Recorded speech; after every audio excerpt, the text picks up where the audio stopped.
on continue sur ce qu'on avait commencé. Donc, ce qu'on est en train de faire, l'objet du cours cette année, c'est de comprendre le rôle de l'État dans la croissance et l'émergence de l'État.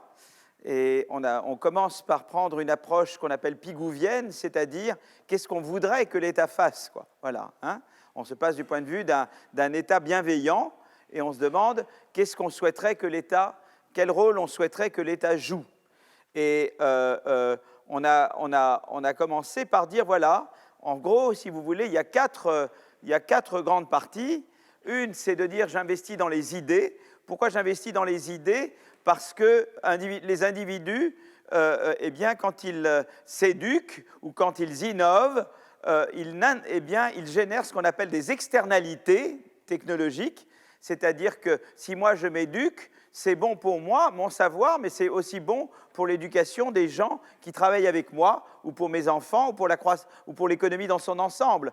Et l'individu, quand il décide ou pas de s'éduquer, n'internalise pas pleinement les gains sociaux de son investissement dans l'éducation. Donc il tend à y avoir sous-investissement. Une économie en laisser-faire, sans État, tend à sous-investir dans l'éducation. D'où le rôle de l'État pour investir dans l'éducation. D'accord ? Donc ça, on en a parlé. La même chose pour la recherche. La recherche fondamentale, eh bien, elle débouche sur des applications, mais le chercheur fondamental n'internalise pas pleinement les applications possibles de ces recherches. À nouveau, ça légitime le rôle de l'État pour subventionner la recherche fondamentale. La même chose, la création de nouvelles entreprises. Si je décide de rentrer dans un marché, c'est bien pour moi, mais ça participe à la croissance de l'économie dans son ensemble. Ça peut stimuler d'autres entrepreneurs également d'entrer sur le marché. C'est quelque chose que je n'internalise pas. Ça peut valoir le coup d'avoir une politique qui favorise l'entrée de nouvelles entreprises. On en a parlé. Et puis, il y a tout ce qui est la politique industrielle. Il y a des secteurs qu'on peut vouloir pousser et il y a des fois des problèmes de coordination. Par exemple, il y a des secteurs qu'on connaît, mais c'est des secteurs où la demande est incertaine, où il y a des gros coûts fixes et personne ne veut être le premier à prendre le risque. On préfère que ce soit l'autre qui commence, voir ce que ça donne et puis ensuite décider si on rentre ou pas. Et quand on a des problèmes de coordination comme ça, eh bien, ça légitime également l'intervention de l'État. Et j'ai parlé de la politique industrielle, j'ai parlé du DARPA, hein, de cette façon de coordonner des investissements lorsque la recherche fondamentale a été faite, mais les applications ne sont pas encore là. Et il y a un stade intermédiaire où c'est vraiment un problème de coordination qui bloque. Et l'aéronautique est un exemple, par exemple. S'il n'y avait pas eu l'État, il n'y aurait pas Airbus, par exemple. Hein. Voilà des secteurs à gros coûts fixes et où il y a un problème de coordination de moyens. Donc, j'ai parlé de tout ça dans ce qui est investissement des idées. D'accord ? Et en gros, l'idée, c'est que c'est à la fois les externalités technologiques qui légitiment le rôle de l'État, mais aussi les contraintes de crédit. Il y a des gens qui peuvent vouloir investir dans les idées, mais ils n'ont pas les moyens. Ils ne peuvent pas emprunter jusqu'à la valeur nette présente des profits futurs générés par leurs idées, parce que le marché du crédit est imparfait. Et là, à nouveau, ça légitime l'intervention de l'État. D'accord ? Donc ça, c'était toute la partie investir dans les idées. Alors maintenant, il y a un second rôle que doit jouer l'État, c'est un rôle de réglementation, notamment de réglementation, et ça c'est ce qu'on appelle le law and economics, c'est-à-dire ce qui est du droit, quoi. Alors j'arrive là, tout ça on a fait, et j'arrive ici maintenant. Voilà, attendez une seconde, j'arrive là où j'étais, voilà. Donc l'idée c'est que, eh bien, il faut des règles du jeu. Et pourquoi il faut des règles du jeu ? D'abord, il y a une première règle du jeu. On sait que sans droit de propriété, il n'y a pas d'innovation. L'innovation, j'en ai parlé la dernière fois, ça a émergé historiquement, d'abord en Angleterre, puis dans nos pays à nous, parce qu'il y a eu des systèmes qui ont été mis en place qui garantissaient les droits de propriété. En Angleterre, ça a été la Glorious Revolution qui a permis ça. En France, c'est la Révolution française qui a permis ça, c'est-à-dire l'émergence d'un système où eh bien, les droits de propriété étaient garantis. Sans ça, il n'y a pas d'innovation. Donc quand il y a des gens qui vous disent « moi, je vais dépasser le droit de propriété et je vais avoir une économie sans droit de propriété », bonjour pour la croissance dans un pays comme ça. Je ne vois pas comment on peut faire. Mais donc ça a été crucial, les droits de propriété. J'ai parlé de Mokyr, j'ai parlé de Joel Mokyr qui montrait à quel point le décollage industriel en 1820 C'était parce qu'il y avait d'abord la diffusion des idées et la codification du savoir. 1. 2. Les droits de propriété. 3. La concurrence entre pays européens qui garantissait que si on persécutait un scientifique dans un pays, il pouvait toujours se réfugier dans deux pays voisins. Voilà. Donc, si vous voulez, les droits de propriété intellectuelle, c'est crucial. Mais l'autre chose qui est importante, c'est la concurrence. Et donc, je vais vous parler de la concurrence. Je vous en ai déjà parlé avant. Donc, ce que je vais vous dire, c'est sûrement des choses que vous connaissez, mais c'est important de le redire. Voilà. Donc, pourquoi la concurrence est important? Parce que vous savez très bien que l'innovation va de pair avec la destruction créatrice, c'est-à-dire que les nouvelles innovations rendent obsolètes les anciennes technologies. Et donc, moi, si j'ai innové hier et que j'ai fait des rentes grâce à mon innovation, eh bien, aujourd'hui, je deviens un intérêt acquis, je deviens ce qu'on appelle en anglais un incumbent, et je suis très tenté d'utiliser ma richesse pour empêcher des nouveaux d'innover et de venir me casser les pieds, vous voyez, de venir m'embêter. Donc, tout le problème, toute la problématique, c'est à la fois donner des rentes aux innovateurs, mais faire en sorte que ces rentes ne soient pas utilisées pour qu'ils empêchent de nouvelles innovations. Moi, j'appelle ça la régulation du capitalisme. Vous voyez, c'est pour ça qu'il faut que le capitalisme soit régulé à la base. Parce qu'il faut gérer cette contradiction-là. Si vous ne régulez pas le capitalisme, vous tuez la croissance également. Si vous empêchez les rentes, vous tuez aussi la croissance. Donc il faut trouver le juste milieu. Il faut permettre les rentes, mais pas faire en sorte qu'elles empêchent la concurrence et l'entrée de nouveaux innovateurs. Et c'est ça la contradiction de base à gérer. Et moi, toute ma problématique, quand je parle d'inégalité et tout, au cœur de ma réflexion sur la relation entre inégalité et croissance, il y a comment traiter cette contradiction-là. Vous voyez? Alors que d'autres parlent d'inégalité sans parler d'innovation. Donc ils raisonnent dans un référentiel très très différent du mien. D'accord? Donc la concurrence, on sait que c'est bon, et je vous ai montré ça souvent. Donc par exemple, là, mon ami, d'abord les brevets, les droits de propriété. Mon ami et disciple Ufuk Aksigit, qui est professeur à Chicago, qui vient de gagner le prix Max Planck, qui est un prix très prestigieux, en Allemagne, eh bien, il a regardé des données historiques et il a montré que les États américains où il y a le plus de brevets, eh bien, c'est là où la croissance de la productivité augmente, est la plus grande. Donc, le brevet est important. C'est important d'avoir des brevets. S'il n'y avait pas de brevets, ça ne protégerait pas les droits de propriété sur l'innovation et donc, ça ne permettrait pas la croissance. Vous voyez? C'est important d'avoir les brevets. Alors, évidemment, on ne brevette pas tout. Je ne vais pas breveter un théorème. La recherche très fondamentale, elle, on a vu la dernière fois qu'elle a besoin de liberté et d'ouverture. Donc ça, c'est pas vrai. Mais quand j'arrive à quelque chose qui est proche de la commercialisation, c'est important d'avoir une protection des droits de propriété. Parce que sinon, eh bien, j'ai aucune incitation à innover puisqu'on va m'imiter tout de suite, on va m'exproprier tout de suite. D'accord? Mais on voit bien là qu'il y a un lien entre le brevet et la croissance, historiquement. D'accord? Voilà. Alors maintenant, sur la concurrence, c'est un peu plus compliqué. Parce que sur la concurrence, on pourrait dire, oui, mais la concurrence, on peut penser que c'est mauvais, parce que la concurrence, ça va réduire les rentes de votre innovation. Donc, si, a priori, un raisonnement simpliste dirait, eh bien, plus de concurrence, c'est pas bon, parce que ça réduit vos rentes d'innovation, et donc vous allez innover moins. Mais en fait, eh bien, les études empiriques, réalisées notamment par Blondel, qui aura le prix Nobel, à mon avis, dans 1 ou 2 ans. D'ailleurs, je vous dois quelque chose sur le prix Nobel de cette année, dont je vous parlerai à un moment donné, peut-être au début du 2e cours, ou je fais ça peut-être dans le prochain cours. Voilà, ce sont 3 amis très proches en plus, donc je suis absolument enchanté du prix de cette année. Et vous savez, enfin, je ne voudrais pas l'annoncer, mais voilà, enfin, peut-être qu'il se peut qu'Esther et Abhijit reviennent en France. Donc voilà, donc on va tout faire pour que ça se passe. Hein, voilà. Mais j'étais sur le coup avant le prix Nobel, d'accord? Donc je suis très content, ça me conforte. Mais je ne veux pas parler. Anyway, donc Richard Blondel, qui lui est un prix Nobel très bientôt, qui est l'homme de la microéconométrie, eh bien, il a regardé la relation entre croissance et concurrence, et il a montré que c'est une relation plutôt positive. Si on regarde quelque chose de très simple, on voit que plus un secteur est concurrentiel, plus il y a de l'innovation. Donc d'un côté, on dit, tiens, c'est curieux, on peut penser que la concurrence dissipe les rentes de l'innovation et donc décourage l'innovation, mais d'un autre côté, empiriquement, on voit que eh bien, la concurrence a l'air bonne pour l'innovation. Alors pourquoi? Et c'est là que j'ai commencé à travailler avec lui et qu'on a fait un va-et-vient entre théorie et empirique. Et notre idée, c'est la suivante, c'est de dire, voilà, en gros, il y a différents types d'entreprises. Je vous l'ai dit, je vous ai fait ce raisonnement plein de fois, mais je vous le répète, vous êtes une classe, vous êtes tous aussi bons, mais supposons qu'il y en a qui sont un peu meilleurs, d'accord?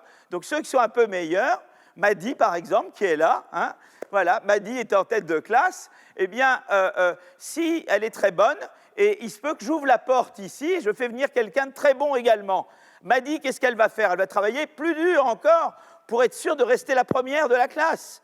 Donc la concurrence va la stimuler, elle va innover encore plus pour rester la première de la classe. Par contre, prenons quelqu'un qui est très loin derrière, j'ose pas, moi-même, prenons moi, je suis tout au bout de la classe, d'accord, et je suis déjà découragé, et si je fais rentrer quelqu'un de meilleur, je vais être encore plus découragé. Et vous voyez que la concurrence, elle a des effets contraires sur des firmes qui sont frontières, c'est les firmes en bleu, qui sont comme Madi, ou les firmes qui ne sont pas frontières, qui sont comme moi, et ça a un effet différent selon un cas ou l'autre. Et ce qui est intéressant, c'est qu'au total, eh bien, l'effet est comme ça. Quand on part de peu de niveaux de concurrence, c'est l'effet Madi qui domine, et quand on a déjà beaucoup de concurrence, c'est l'effet découragement. Donc, quand on a peu de concurrence, c'est l'effet escape competition. J'innove pour échapper à la concurrence, que fait Madi. Et quand on a déjà beaucoup de concurrence, l'effet qui domine, c'est l'effet dissipation de rente et l'effet découragement. Donc ça, c'est intéressant. Voilà un petit peu ce qu'on sait sur la concurrence. Mais en général, grosso modo, c'est quand même l'effet Madi qui domine. Grosso modo, surtout dans les pays développés, parce que dans les pays développés, la plupart des firmes sont en bleu. Il y a beaucoup moins de firmes en orange. Plus le pays est développé, plus les firmes sont frontières, plus elles sont proches de la frontière. Donc plus la concurrence est bonne. Donc dans nos pays à nous, la concurrence est certainement une bonne chose pour l'innovation. D'accord? Donc qu'est-ce qu'on sait déjà? Il faut la protection des droits de propriété et il faut la concurrence. D'accord?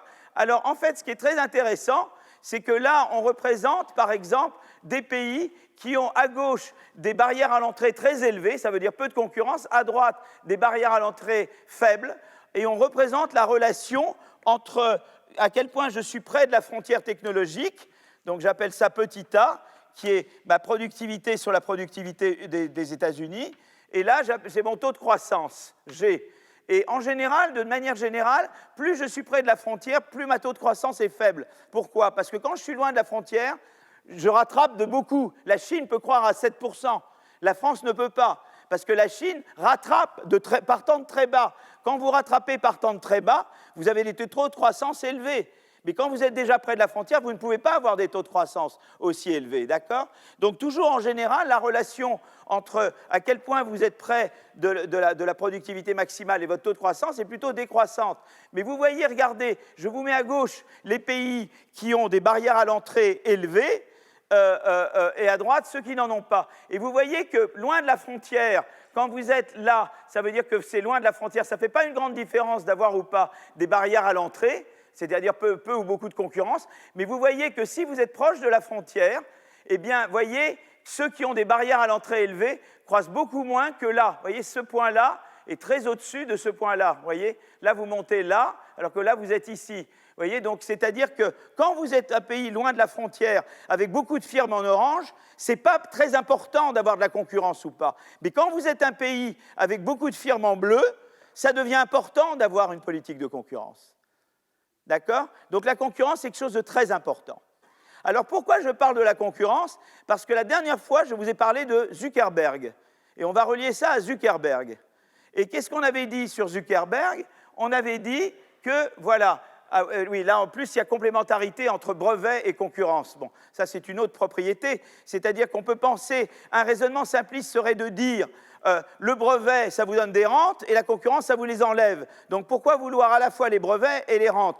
Mais en fait, le raisonnement n'est pas comme ça. Moi, Madi, si elle innove, elle fait mieux que moi. Donc la concurrence pousse Madi à innover, mais en même temps, la protection des rentes fait que ça protège ce qu'elle aura si elle fait mieux que moi. Donc elle a besoin à la fois de la concurrence pour pousser Madi à innover par rapport à moi, mais aussi la protection des droits de propriété pour s'assurer que ce qu'elle vaudra ne sera pas dissipé. S'il y a une complémentarité entre le droit des brevets et le droit de la concurrence. Ce n'est pas des choses qui sont contradictoires, c'est des choses qui sont complémentaires. La concurrence rend pire si j'innove pas, et le droit de propriété rend meilleur si j'innove. Et les deux participent au fait d'augmenter le gain net de l'innovation par rapport à pas d'innovation. D'accord ? Alors, maintenant, les firmes superstars, je vous avais déjà montré quelque chose. Gordon, il veut comprendre pourquoi ça baisse la croissance de la productivité aux États-Unis. Et je vous avais dit, voilà, regardez, la croissance annuelle moyenne de la productivité aux États-Unis, elle est très élevée entre 1995 et 2005, et elle baisse beaucoup récemment. Et on veut comprendre pourquoi. Et je vous ai dit, Gordon, il dit, c'est fatalité, on a inventé ce qu'il fallait inventer, maintenant on n'invente plus rien. Mais mon explication était très différente. C'est surtout dans les secteurs très IT que la croissance a beaucoup augmenté et très diminué. Dans les secteurs comme les perles en bleu, qui sont des secteurs qui n'utilisent pas beaucoup les TIC, ce n'est pas là qu'on observe que la croissance a augmenté puis beaucoup baissé. Et en fait, ce qui est intéressant, c'est qu'on a observé que dans le même temps, les marges bénéficiaires ont augmenté en moyenne, mais elles ont augmenté pas parce que les firmes ont augmenté leurs marges bénéficiaires au cours du temps, c'est parce que les firmes à haute marge sont devenues hégémoniques. Et je vous ai raconté mon débat avec Zuckerberg. Vous voyez, ce qui est important, c'est la reallocation, c'est-à-dire que la croissance des marges est due essentiellement à un effet de réallocation. Les activités se réallouent de firmes qui ont des marges faibles vers des firmes qui ont des marges élevées. Et je vous ai raconté l'histoire, ce que j'ai dit à Zuckerberg, j'ai dit, mon cher ami, voilà, eh bien, avec la révolution des TIC, vous innovez, moi j'innove. Vous êtes une firme superstar parce que vous avez des réseaux que moi je n'ai pas. Vous avez du capital social que moi je n'ai pas. Vous et moi, on innove. Vous et moi, on fait plusieurs choses. Mais il y a la révolution des TIC. Et la révolution des TIC, ce qu'elle permet, c'est qu'elle permet, mettons, on m'a dit, tu es superstar. Et moi, je ne suis pas superstar. Donc toi, tu as accès à des réseaux, tu as un capital social, tu sais faire plein de choses que je ne peux pas imiter. Mais tous les deux, on innove. Et on fait plusieurs activités. Et soudain, qu'est-ce qui se passe? Il y a la révolution des TIC, des technologies de l'information. Ça nous permet de gagner beaucoup de temps. Par exemple, on n'a plus besoin d'aller dans une agence de voyage. On peut faire ça en 2 minutes, prendre nos billets. Ce temps économisé nous permet de faire d'autres activités. Eh bien, à ce moment-là, on va pouvoir faire plus de choses. Mais comme Madi, elle, fait plus de profit par activité, puisqu'elle est plus efficace, Madi va beaucoup s'étendre par rapport à moi. Et donc, Madi va devenir hégémonique. Dans un premier temps, comme Madi est plus productive, la croissance de la productivité va augmenter. C'est la période 95-2005. Ça, c'est le court terme. Mais à long terme, Madi aura envahi tous les secteurs de l'économie et elle va décourager des gens comme moi. Pourquoi? Parce que moi, si j'innove, j'ai le handicap que je suis moins bon que Madi. Donc, mes profits vont être diminués d'autant que le handicap que j'ai par rapport à Madi. Et c'est ça qui fait que ça décourage. Mais des gens comme Facebook découragent les autres parce que les autres n'ont pas les mêmes réseaux, n'ont pas les mêmes données et ils ne peuvent pas faire aussi bien. Et c'est ça qui décourage la croissance. Vous voyez, donc la première phase, c'est que là, Madi envahit tous les secteurs. Donc évidemment, comme elle est meilleure, la croissance monte. Mais après, une fois que Madi a envahi tous les secteurs, tout le monde est découragé et du coup, la croissance baisse. D'accord ? Donc ça, c'est très intéressant parce que voilà une chose quand même folle, la révolution d'éthique ou la révolution de l'intelligence artificielle, c'est censé nous donner beaucoup plus de croissance. Mais avec une mauvaise politique de concurrence, ça nous donne moins de croissance. Et c'est quoi la mauvaise politique de concurrence? C'est que par exemple, M. Zuckerberg peut faire des fusions-acquisitions comme il veut, autant qu'il veut, sans limite. Alors moi, je lui ai dit, ça n'allait pas du tout. Et il me dit, mais ça, c'est une chance. Donc Zuckerberg, c'est Madi, et Madi dit à Philippe, eh bien voilà, Philippe, c'est une grande chance pour toi. Si tu travailles bien, eh bien, je vais t'acquérir. Donc comme ça, tu as une incitation à travailler plus. C'est vrai que dans le court terme, ça va vous donner plus de croissance. Mais à long terme, ça va empirer, parce que ça veut dire qu'il y a encore plus de secteurs où Madi va être dominante et où donc on va décourager les firmes. Et donc, ce qu'il faudrait faire, par exemple, aux États-Unis, c'est de réglementer les fusions-acquisitions. Peut-être de forcer à partager des données. Comme ça, l'avantage de Madi n'est pas pour toujours. Il est temporaire et pas permanent. Il y a toute une série de choses qu'on peut faire pour repenser la politique de la concurrence. Et vous voyez, là, c'est très important, c'est très concret. C'est-à-dire que si vous n'avez pas des garde-fous, comme notamment la politique de concurrence, eh bien, vous avez toujours le problème que certains innovateurs vont venir hégémoniques et vont en fait brider l'innovation des autres après. Vous voyez? Et vous ne voulez pas ça. Vous voulez que les gens qui innovent aient des rentes, mais vous ne voulez pas qu'ils puissent empêcher les autres d'innover. Et là, par exemple, avec Zuckerberg, de faire qu'il n'empêche pas tout le monde, c'est de réglementer les fusions-acquisitions, par exemple, ou d'obliger au partage des données, et de repenser plus généralement la politique de concurrence. Et vous voyez comment c'est important. Le capitalisme doit être régulé. Si vous ne régulez pas le capitalisme, vous arrivez à des concentrations excessives de richesses, et c'est une concentration qui bride l'innovation des nouveaux, qui bride la mobilité sociale. Donc ça on ne veut pas. Et ça, c'est un rôle que l'État doit jouer. L'État doit être régulateur. À la fois, il doit garantir les droits de propriété pour quelqu'un qui innove, donc lui garantir les rentes, mais en même temps, à travers notamment la politique de concurrence, faire en sorte que ces rentes ne soient pas utilisées de manière abusive pour empêcher de nouvelles innovations, pour empêcher de nouvelles personnes d'entrer. Et ça, c'est très concret, c'est la situation américaine maintenant. Il y a une vraie manière, par rapport à Gordon, je suis optimiste, parce que je dis, il y a une vraie façon de sortir de la croissance faible, c'est de mettre une politique de concurrence adaptée à la révolution technologique. Vous faites une révolution technologique et vous n'adaptez pas vos institutions, et en l'occurrence là, la politique de concurrence, au lieu d'avoir plus de croissance, vous aurez moins de croissance. La technologie, au lieu de devenir une source de croissance, devient un obstacle à la croissance si vous ne l'avez pas assortie de bonnes politiques et de bonnes institutions. D'accord? Donc ça, c'est vraiment très important, c'est la notion de régulation. Alors, je n'ai pas parlé de la finance, tout un pan serait la réglementation aussi de la finance. Il y a ce qu'on appelle la bonne finance et la mauvaise. On sait que le capital risque, c'est utile. On sait que le private equity, c'est utile pour l'innovation. On sait que les investissements institutionnels, c'est utile. Mais on sait en même temps que si on laisse tout se faire, eh bien, on a des secteurs financiers beaucoup trop gros, on a des comportements qui ne sont pas vertueux et qui peuvent, à la fin, en fait, porter atteinte à la croissance de l'économie. Donc, vous voyez, à nouveau là, il faut réguler. Voyez, c'est ce que disait Rajan Zingales en disant qu'il faut protéger le capitalisme des capitalistes. Il me paraît une bonne notion. Vous voyez, mais moi, ma vision, ce n'est pas qu'il faut dépasser le capitalisme. Il faut réguler le capitalisme. Voilà, d'accord?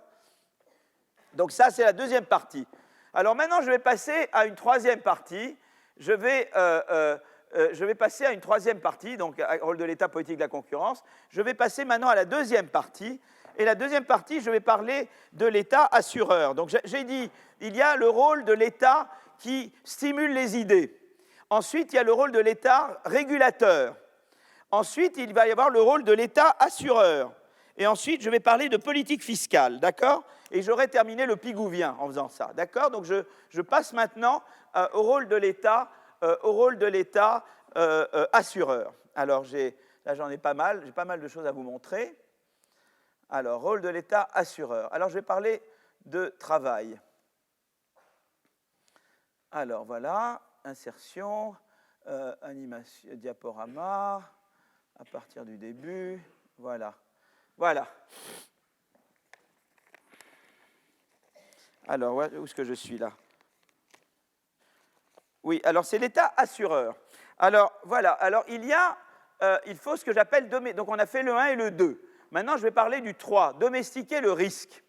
Alors, ça, c'est important parce que, en fait, si vous voulez, la mondialisation et le passage obligé à une économie de l'innovation ont introduit de nouveaux risques que l'État-providence traditionnel ne sait pas bien traiter. D'accord? Alors moi, je vais traiter 2 de ces risques, mais il y en a un troisième qui est très important, qui est le risque climatique. Donc je dirai aussi quelques mots sur le risque climatique, et je donnerai des slides sur le risque climatique, qui est aussi important. Mais pour moi, il y a 3 gros risques. Le premier risque, c'est le risque lié à la création et destruction d'emplois. Dans une économie d'innovation, on crée et on détruit des emplois tout le temps. Donc ça, c'est un risque. D'accord? Comment faire en sorte que la mobilité accrue des activités et des employés, imposée par l'innovation, ne se transforme pas en précarité et en chômage pour le plus grand nombre? Ça, c'est très important de traiter ça. Donc, si vous n'êtes pas capable de traiter ça, vous courez droit vers le populisme. D'accord? Donc ça, c'est un risque très important. Il y a un deuxième risque, mais je l'ai traité par ailleurs la dernière fois, c'est le risque climatique, comment je fais que la croissance ne se traduise pas par une poursuite, une accélération du réchauffement climatique. Donc ça, c'est un deuxième risque.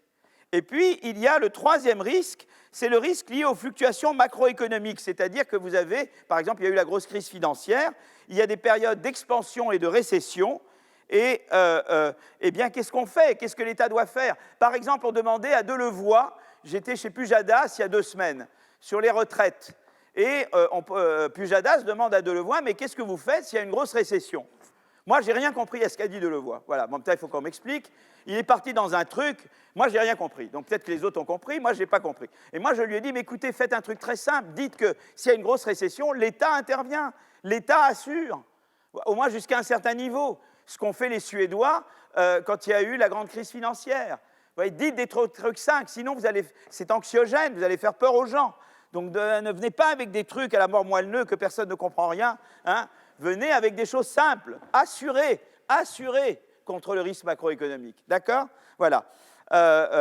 Donc voilà. Et donc, si vous voulez, face à ces risques, un réflexe naturel est celui de dire protectionnisme, décroissance, repli sur soi, interdisons les licenciements, bloquons les prix, mettons des tarifs prohibitifs, fermons les frontières à l'immigration complètement, sortons de la zone euro, plus de croissance, etc. Vous voyez ce que je veux dire? Donc ça, c'est la voie dans laquelle on va. Et nous, ce qu'on veut montrer, c'est que non, il y a peut-être possible de ne pas faire ça, mais il faut traiter les problèmes. C'est-à-dire qu'on peut se moquer des gens qui disent décroissance, fermons les frontières, mais ils ont de vraies angoisses. Donc si vous n'êtes pas capable de répondre à ces angoisses, eh bien, vous laissez le champ libre au populisme. Donc vous devez arriver à des réponses à ces angoisses-là. D'accord? Et montrer qu'on peut avoir une politique de croissance qui traite de ces angoisses, qui les prend en compte. Voilà. Donc, il faut au contraire affirmer le rôle de l'État comme assureur-catalyseur. C'est-à-dire qu'en fait, l'idée, c'est que je veux un pays d'innovateurs, je veux un pays où les gens prennent des initiatives. Mais vous savez très bien, moi, je ne veux pas, vous avez fait du ski, moi, je ne suis pas un grand sportif, mais je sais quand j'avais un bon moniteur qui me montrait que ce n'était pas trop risqué, je prenais plus de risques. Je n'ai jamais pris beaucoup de risques dans ma vie. Mais disons que, voilà, par contre, si on te met tout de suite sur une piste noire, sans rien t'expliquer, tu ne bouges plus, tu as très peur. Ben, on est comme ça, nous. C'est-à-dire qu'il faut nous préparer, il faut nous donner des filets de sécurité, il faut nous montrer qu'on peut prendre les risques. Et à ce moment-là, on est prêt à prendre des risques, parce qu'il y a de l'excitation dans le risque. Mais on est prêt à les prendre s'il y a les filets de sécurité. Et c'est ça qu'il faut que l'État donne. En donnant l'assurance, il catalyse l'innovation, parce qu'il incite à la prise de risque. S'il ne donne pas ces assurances, les gens ont peur de tout et ne prendront pas les risques. Donc ça, c'est une chose, c'est ça qui est important de comprendre. Alors, je voudrais d'abord parler du travail, d'accord? Je voudrais parler de la déprécarisation du travail. Après, je parlerai de la stabilisation de l'économie et je dirai quelques mots verbalement sur l'innovation verte, mais je peux passer du temps la semaine prochaine dessus, puisque j'en avais déjà parlé un peu. J'ai parlé du changement technologique vert la dernière fois, quand j'ai fait la politique industrielle. Donc, je reprendrai un peu ce que j'ai dit la dernière fois sur l'innovation verte. Alors, déprécariser le travail. En France, en 2011, seuls 54% des Français considèrent que leur emploi est sûr. Au Danemark, c'était 73%. Alors, je n'ai pas les chiffres récents, voilà, mais beaucoup plus de gens au Danemark pensent que leur emploi est sûr par rapport à la France. La France affiche un taux record de chômage pour les jeunes de moins de 25 ans, supérieur de 5 points à la moyenne européenne. Des centaines de milliers de jeunes enchaînent stage et CDD sans jamais se voir offrir un contrat de travail stable. Des études montrent que le sentiment de sécurité dans l'emploi est corrélé positivement à la générosité de l'indemnisation du chômage et négativement à la rigueur de la protection de l'emploi. Par exemple, les pays méditerranéens, dans lesquels l'emploi est fortement protégé mais les allocations chômage faibles, ne parviennent pas à garantir un fort sentiment de sécurité, alors que dans les pays scandinaves, notamment le Danemark, qui a expérimenté le système de flexi-sécurité, sur lequel je vais revenir, eh bien, ce système de flexi-sécurité à la fois facilite les ajustements de l'emploi, licenciement, embauche, mais propose un revenu de remplacement élevé, eh bien, ce système est associé à un très fort sentiment de sécurité. Donc ça, c'est intéressant. Et donc, à mon avis, l'approche danoise est intéressante pour essayer de traiter du risque du travail. D'accord ?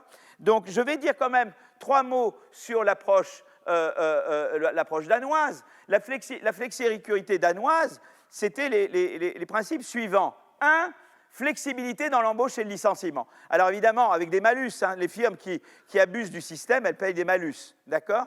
Mais il y a essentiellement flexibilité dans l'embauche et le licenciement. Donc ça, c'est important. Mais il y a générosité dans l'indemnisation du chômage. Les individus, en particulier titulaires d'un revenu inférieur aux 2/3 du salaire moyen, se voient offrir un revenu de remplacement égal à 90% de leur revenu antérieur, et ceux qui sont autour du salaire moyen ont un taux de remplacement de 60%. Donc ça, c'est la deuxième partie, c'est-à-dire que vous vous retrouvez au chômage, eh bien, ce n'est pas la fin du monde, vous touchez essentiellement le même revenu, et vous avez évidemment tous les avantages sociaux qui sont gratuits, donc votre vie ne change pas. Ce n'est pas un drame pour la famille, quoi. Voilà, d'accord? Troisièmement, politique active de formation et de réinsertion pour accroître les compétences des chômeurs de longue durée en particulier, afin de faciliter le retour vers l'emploi.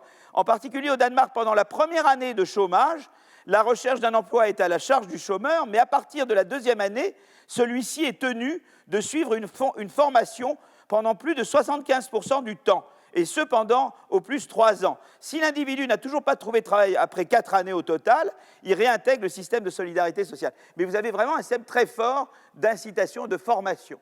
Et évidemment aussi d'incitation à accepter des jobs qui sont dans la qualification. C'est-à-dire que vous refusez plus de 2 fois un job dans votre qualification, là, évidemment, il y a dégressivité des allocations. C'est un système qui responsabilise tout le monde. L'État est responsabilisé parce qu'il doit donner une formation et il doit donner des allocations à tout le monde. Les firmes sont responsabilisées parce que si elles débauchent, si elles abusent du système et qu'elles licencient trop, elles payent un malus.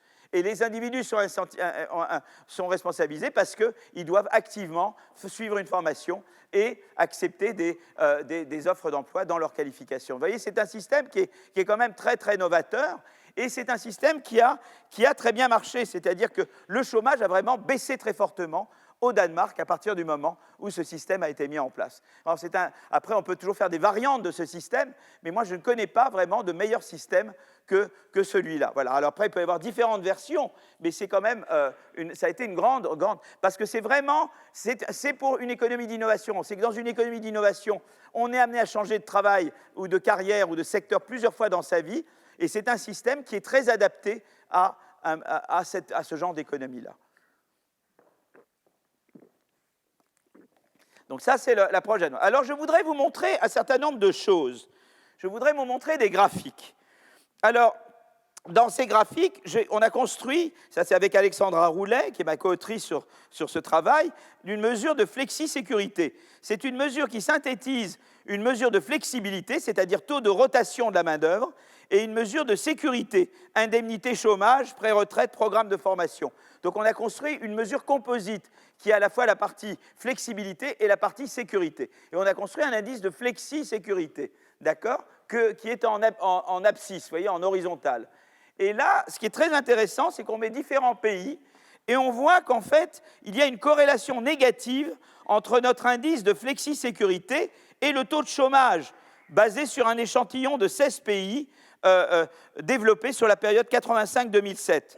Et en fait, j'ai montré là une année, en 2004, mais en fait, je peux montrer toutes les années entre 85 et 2007. Je peux même le montrer en panel, en corrigeant pour les effets fixes de pays, c'est-à-dire que je montre un pays, plus il devient flexi-sécurité, moins le taux de chômage est grand dans ce pays. Vous voyez, je peux interpréter ça en termes de coupe, c'est-à-dire un pays qui est plus de flexi-sécurité a moins de chômage, mais je peux dire aussi vous-même, vous décidez au cours du temps d'augmenter la flexi-sécurité, et bien ça réduit votre taux de chômage. Donc d'abord, c'est bon, c'est efficace, c'est une politique efficace.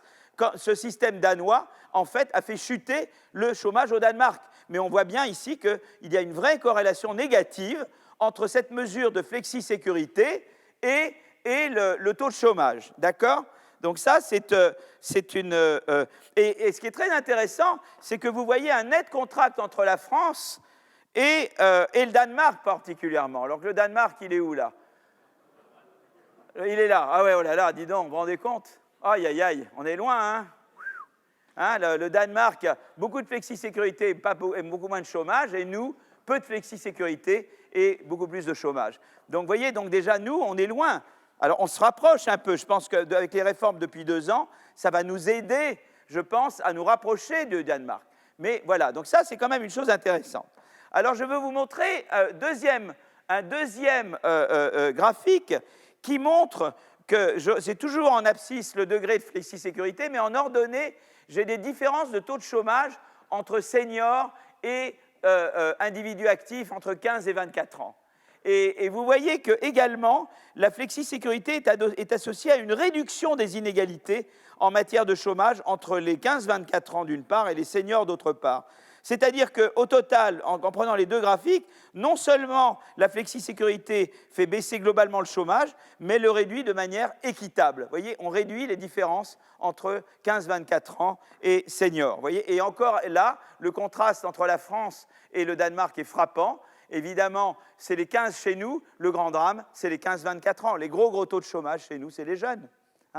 Eh ben, on a peu de flexisécurité et un beaucoup plutôt fort taux de chômage pour les 15-24 ans que pour les seniors en France par rapport au Danemark. Donc ça, c'est intéressant de voir ces choses-là. D'accord ? Alors, il y a un autre graphe qu'on peut faire, c'est de dire, voilà, eh bien, on peut construire un indicateur de sentiment de sécurité dans l'emploi. Eh bien, ce qu'on fait, c'est qu'on fait une enquête et on pose la question suivante. On demande aux gens, est-ce que je suis d'accord avec la question, êtes-vous d'accord avec l'affirmation suivante, mon emploi est sûr? Vous voyez, donc ça, voilà. Ou vous répondez oui ou vous répondez non. D'accord? Eh bien, ce qui est très intéressant, vous voyez, c'est que les Danois, ah là là, qu'est-ce que j'ai fait, moi, là? J'ai fait des bêtises. Je vais recommencer, là, je vais retourner sur le... Excusez-moi, Oui, non, mais je sais, après, à partir du début. Voilà. C'est pas grave. Voilà, je rattrape tout, là, tac. Oui, vous voyez que les Danois, ils ont un très fort, regardez, ils ont beaucoup de flexisécurité et ils ont un très fort sentiment de sécurité par rapport à nous. Nous, regardez le sentiment de sécurité, c'est horrible. Hein, d'accord?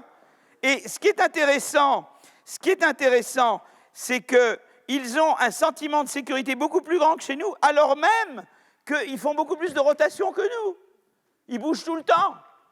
Mais comme ils bougent d'une manière sympa, ils ont un sentiment de sécurité. Parce que comme ils bougent d'un emploi à un autre, qu'ils sont garantis d'un bon revenu, d'une vraie formation, alors que nous, maintenant, on a une nouvelle loi sur la formation, mais comme vous le savez, chez nous, la formation professionnelle, c'est absolument désastreux, mais maintenant, il y aura une loi qui, espérons, va améliorer les choses. Eh bien, eux, ils ont une bonne formation, ils ont des bonnes indemnités chômage, et vous voyez, eh bien, ça se passe très bien. On change d'emploi souvent, mais on est content. Et on s'amuse, on est bien. La vie est excitante, au lieu d'être angoissante et précarisante. Vous voyez, la mobilité est source de promotion sociale chez eux, au lieu d'être source de précarité et d'angoisse. Voilà, donc ça, c'est des choses. Et vous savez, c'est intéressant, parce que je veux parler d'une étude, par ailleurs, faire de la publicité pour Alexandra, qui est une formidable chercheuse, elle est à l'INSEAD, et on travaille ensemble, et elle fait des choses par elle-même formidables. Elle a son papier de thèse, c'était sur l'effet du chômage sur la santé. Et elle mesurait la consommation de Valium, en gros, si vous voulez. Je ne sais plus si c'était le Valium ou d'autres médicaments. Et ce qu'elle montrait, c'est qu'en fait, en contrôlant pour les effets de sélection, le chômage au Danemark ne conduit pas à prendre davantage de médicaments. Parce qu'ils ont le système de flexisécurité. Mais je suis persuadé, elle ne l'a pas encore fait, que si elle faisait la même étude aux États-Unis, là, elle verrait que le chômage est une énorme source de détérioration de la santé. On sait qu'il y a les travaux d'Angus Deaton et Anne Case qui montrent à quel point le stress a augmenté aux États-Unis, en particulier pour les gens qui perdent leur travail. Vous voyez ? Donc, si vous avez un bon système de flexisécurité, eh bien, le chômage a moins d'impact sur la santé. Et pourquoi ça, c'est bien ? Parce que la santé, ça coûte très cher également. Et puis d'abord parce qu'on veut que les gens soient en bonne santé. Et en plus, ça en fait des économies. Donc vous voyez, dépenser plus dans un système généreux d'assurance chômage qui fait que les gens sont en bonne santé, peut-être qu'au total, ça coûte moins cher. Parce qu'on a moins à dépenser dans le traitement ensuite. Vous voyez ce que je veux dire ? Vous savez, c'est un peu comme les États-Unis qui veulent faire des économies sur l'éducation et ils dépensent beaucoup plus dans les prisons que nous. Vous voyez, c'est des mauvaises économies. C'est un peu pareil. Voilà. Donc c'est intéressant. Et ce qui est intéressant, c'est que je peux remplacer dans ce diagramme le sentiment de sécurité par un indice de satisfaction. Il y a les surveys qui disent « Est-ce que vous êtes content au travail ?» Est-ce que vous êtes content dans votre travail? Eh bien, le diagramme est quasiment identique à celui-là. Au Danemark, on est beaucoup plus content dans son travail. On bouge beaucoup plus, mais on est beaucoup plus content dans son travail. Probablement parce que ça permet de s'ajuster davantage à un travail qui vous plaît. Et remarque pour conclure, en 1993, avant l'introduction de la flexi-sécurité au Danemark, eh bien, le taux de chômage danois était égal à la moyenne européenne. Et avec l'introduction de la flexi-sécurité, le taux de chômage danois s'est mis à décroître très fortement. Ça a été un grand succès. Voilà. Alors maintenant, est-ce qu'il faut exactement copier? Non, on ne copie jamais exactement. Mais c'est vrai que c'est une grande invention, la flexi-sécurité danoise, quoi. C'est un extraordinaire progrès, quoi. Voilà. D'accord? Donc voilà l'État, ce qu'il peut faire, mais c'est l'État en partenariat avec les employés et avec les entreprises. On fait quelque chose à trois, et chacun y met du sien. Chacun contribue. On responsabilise tout le monde. Et ça me paraît une bonne, une approche, à mon avis, très, très prometteuse. Voilà, donc c'est ça que je voulais dire. Alors aussi, ce qui est intéressant, c'est que les indices de flexi-sécurité sont plus importants quand les taux de syndicalisation sont plus élevés. Vous savez que chez nous, le gros problème qu'on a, on a très peu de gens syndiqués. On a des syndicats, si vous voulez, quand ils décident quelque chose, ça s'applique à tout le monde, mais on a peu de syndicalisation. Là-bas, ils ont ce qu'on appelle des syndicats de service. Et tout un problème, c'est justement comment arriver à un syndicat de service. Donc là-bas aussi, il y a le fait que si on veut profiter d'un avantage, il faut avoir été dans le syndicat. Donc il y a le syndicat de service. Alors comment on développe une culture du syndicat de service? Bon, ça c'est encore un autre débat que je ne veux pas approfondir ici. Voilà, donc voilà un premier rôle de l'État comme assureur d'un nouveau risque qui est celui du travail. Rappelez-vous, quand j'ai parlé de l'État-providence sous Pompidou, des conférences de presse de Pompidou, le problème à l'époque n'était pas le chômage. Le problème à l'époque, c'était de compléter les petits salaires. Et maintenant, le problème, c'est d'assurer que les gens rebondissent, quoi. Et l'État a un rôle fondamental à jouer. L'État ne peut pas rester en dehors de ça. Voilà. Donc ça, c'est un premier rôle d'assurance. Est-ce que vous êtes encore en vie? Ça va, vous, monsieur? C'est bon? Moi, non, mais vous, oui. Non, moi, ça va encore. Voilà. Alors, je continue sur l'État assureur et je vais parler du rôle de l'État comme assureur. Alors, je dois, voilà. Avec la macroéconomie. Alors, je vais passer là. Diaporama. Voilà. Alors là, c'est comment je gère la macroéconomie. Alors, je suis désolé, c'est en anglais, mais je vais tout traduire en français et je vais traduire les transparents en français. Donc, c'est promis, vous aurez des transparents en français. Donc, la question, c'est d'abord, il y a, est-ce que, donc le premier débat, c'est le débat sur la politique fiscale. Est-ce qu'il faut que les gouvernements interviennent avec des stimulus, quoi, avec des relances, des programmes de relance, quand il y a une récession, d'accord? Et là, vous avez un débat intéressant, parce que les keynésiens vous diront, oui, il faut faire ça, comme ça relance la demande, et ça fait repartir la machine. Et vous avez d'un autre côté, disons, les très conservateurs, qui disent, non, qu'est-ce qu'il faut faire? Quand vous avez une récession, eh bien, il ne faut surtout pas que le gouvernement intervienne, il faut réduire les impôts. Il faut réduire les impôts, donc réduire la dépense publique. Et du coup, comme vous avez réduit les impôts, eh bien, les entreprises auront moins d'impôts à payer et également, et elles auront davantage intérêt à employer. Donc l'idée, c'est que vous réduisez les impôts, la dépense publique. Comme vous réduisez la dépense publique, les taux d'intérêt baissent. Et donc, du coup, vous avez réduit la fiscalité des entreprises, vous avez réduit les taux d'intérêt. Et du coup, les entreprises ont beaucoup plus d'incitation à investir et à embaucher. Et c'est comme ça que vous ferez repartir la machine. En gros, c'est ça la controverse entre les keynésiens et les friedmaniens, si vous voulez, d'accord? Et moi, je suis entre les deux. Je suis schumpeterien. Alors, je vais vous dire comment moi je raisonne.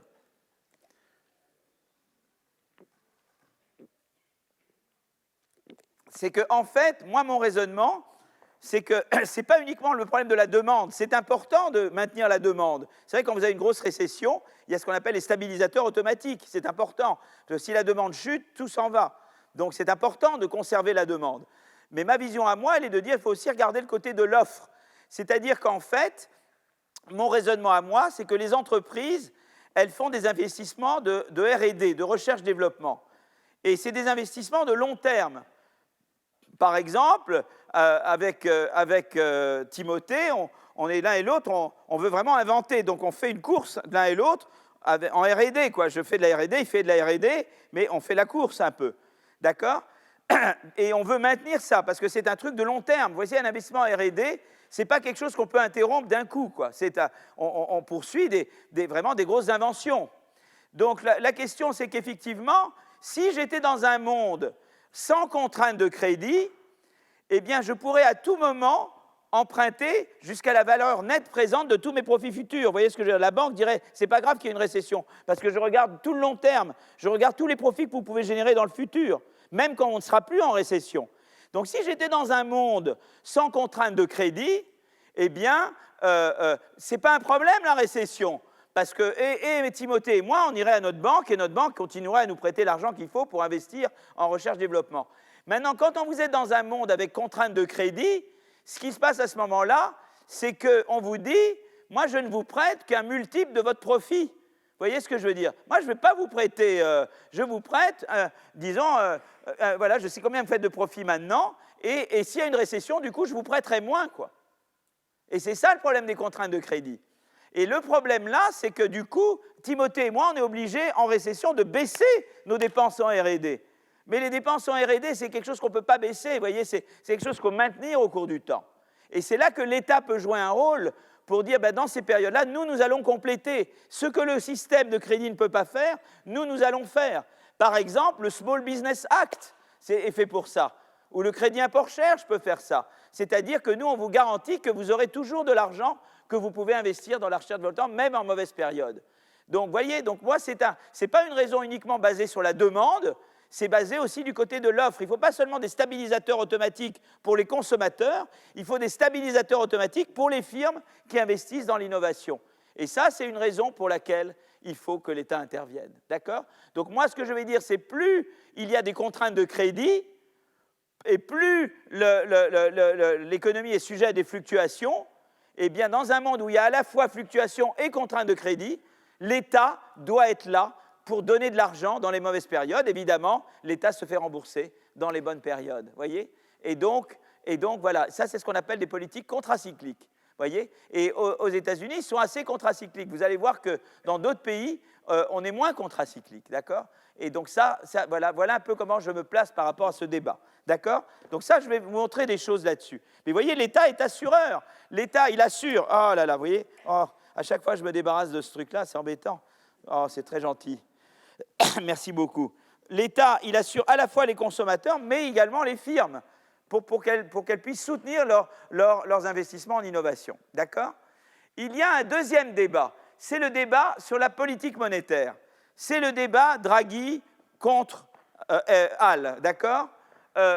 Eh bien, il y a des gens qui pensent que la Banque centrale devrait se concentrer uniquement sur la stabilité des prix. C'est vrai que le mandat de la BCE, par exemple, c'est essentiellement la stabilité des prix. Mais on sait très bien quand même que la BCE, et comme la Fed américaine, ben, ils s'occupent aussi de l'emploi et de la croissance. D'accord? Et donc, il y a d'autres qui sont... Donc, il y en a qui ont une interprétation très étroite, je dirais très Bundesbank de la BCE, qui disent stabilité des prix, stabilité des prix, stabilité des prix. Et puis il y en a d'autres qui disent oui, mais attention, l'emploi et la croissance, c'est également important. D'accord? Et nous, ce que je vais montrer, c'est que de la même manière qu'une politique budgétaire contracyclique aide à maintenir les investissements en innovation et donc à garantir plus de croissance quand les firmes ont des contraintes de crédit, de la même manière, ce que vous voulez faire, c'est baisser les taux d'intérêt des entreprises. Vous voulez rendre plus facile en récession pour les entreprises d'avoir du crédit et donc pour leurs banques de se refinancer auprès de la Banque centrale. Vous comprenez? Et c'est ça que Draghi a essayé de faire, notamment. Et Trichet déjà avant lui. Mais si vous voulez, c'est ça qu'on fait. Dans des grosses récessions, eh bien, on fait le quantity easing, on baisse les taux d'intérêt pour rendre la vie des entreprises plus facile, pour leur permettre plus facilement de maintenir leurs investissements. D'accord? Et là, à nouveau, alors là, on va montrer qu'une politique monétaire plus contracyclique eh bien, pousse l'innovation et la croissance dans des secteurs qui font face à plus de contraintes de crédit ou de contraintes de liquidité. D'accord? Donc ça c'est le deuxième débat. Mais vous savez que c'est un gros débat. Vous savez que Draghi est très critiqué en ce moment.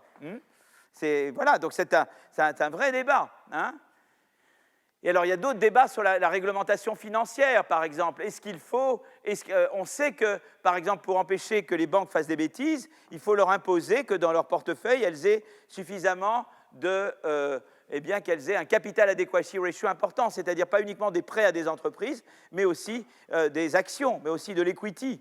D'accord? Et donc, mais la question, c'est que si on demande trop d'equity, si on demande aux banques qu'elles aient trop d'equity, du coup, elles ne prennent pas assez de risques, elles ne prêtent plus aux entreprises. Donc, il y a une balance entre permettre aux banques de prêter aux entreprises, mais quand même qu'elles aient une balance assez sûre pour ne pas faire faillite. Donc là, il y a aussi un débat. Et alors, il y a un autre débat, c'est la concurrence, c'est-à-dire que c'est un débat très intéressant, parce que c'est un débat où il y a eu Draghi qui parle à Jackson Hole et qui dit « Moi, avec la politique monétaire, voilà ce que je peux faire, mais en même temps, il faut que les pays fassent leur travail en matière de réforme structurelle. C'est-à-dire que moi, je ne peux pas tout faire avec la politique monétaire.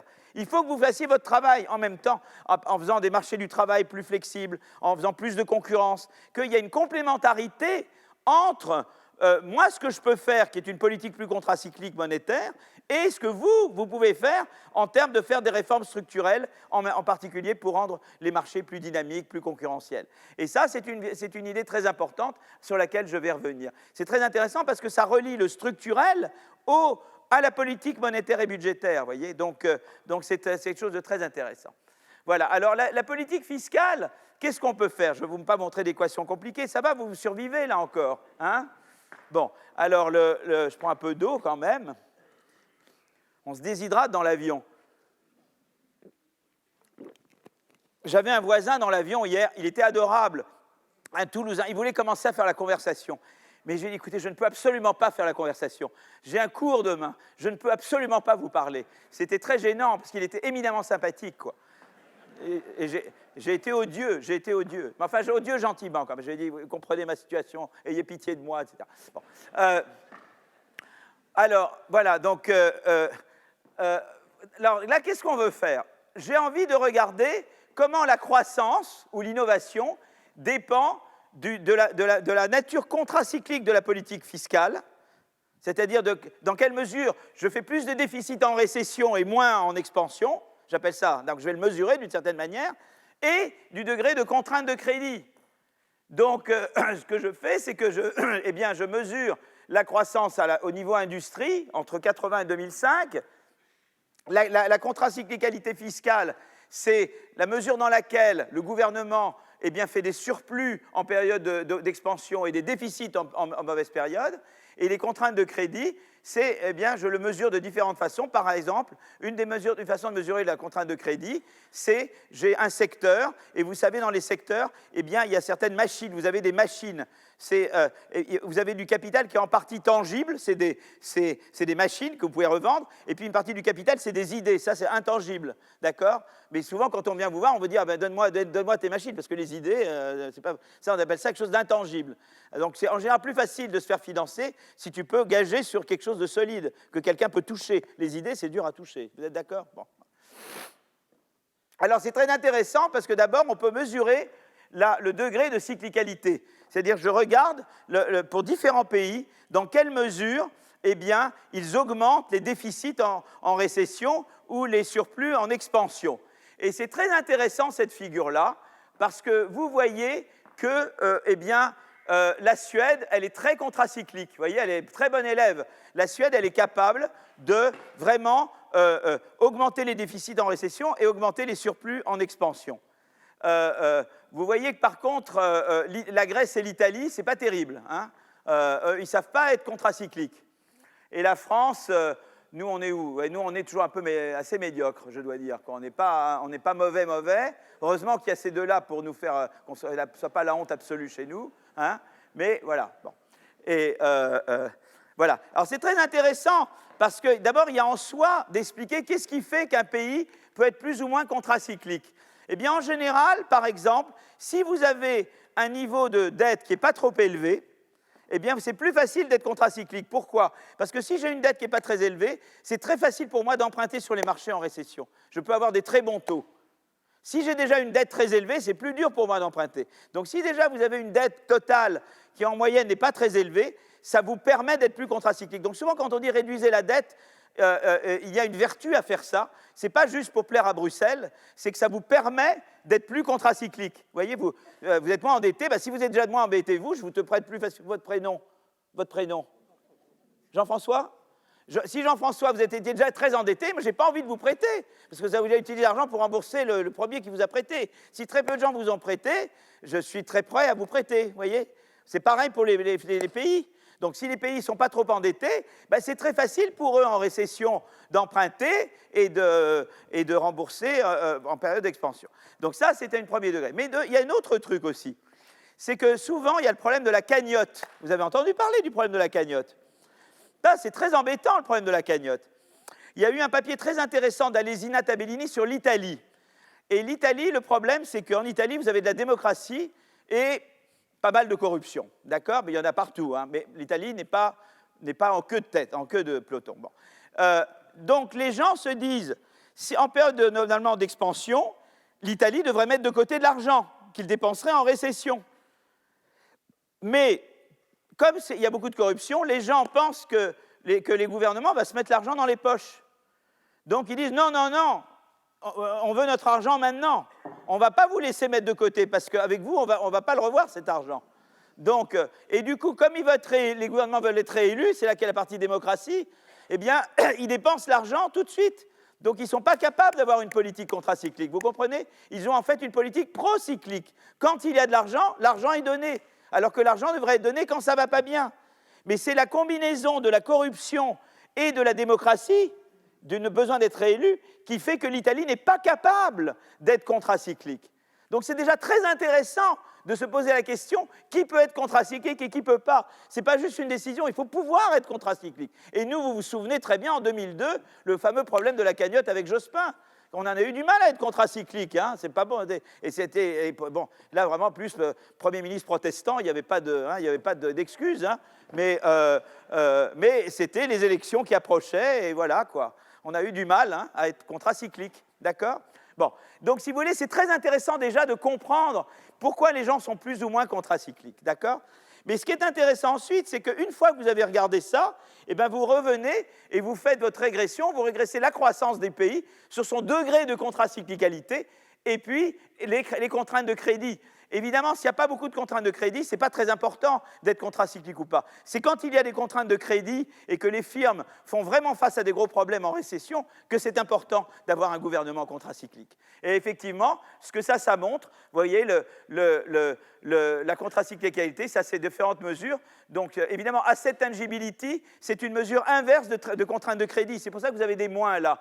Plus une firme ou un secteur a beaucoup de machines tangibles, moins ils ont de contraintes de crédit. Donc il faut lire à l'envers ici. L'asset tangibility, c'est une mesure inverse de contraintes de crédit. Et que vous dit cette table, c'est que plus il y a des contraintes de crédit dans les secteurs, plus la contracyclicalité budgétaire aide à la croissance. Parce elle fait ce que le marché du crédit ne peut pas faire. Vous voyez ?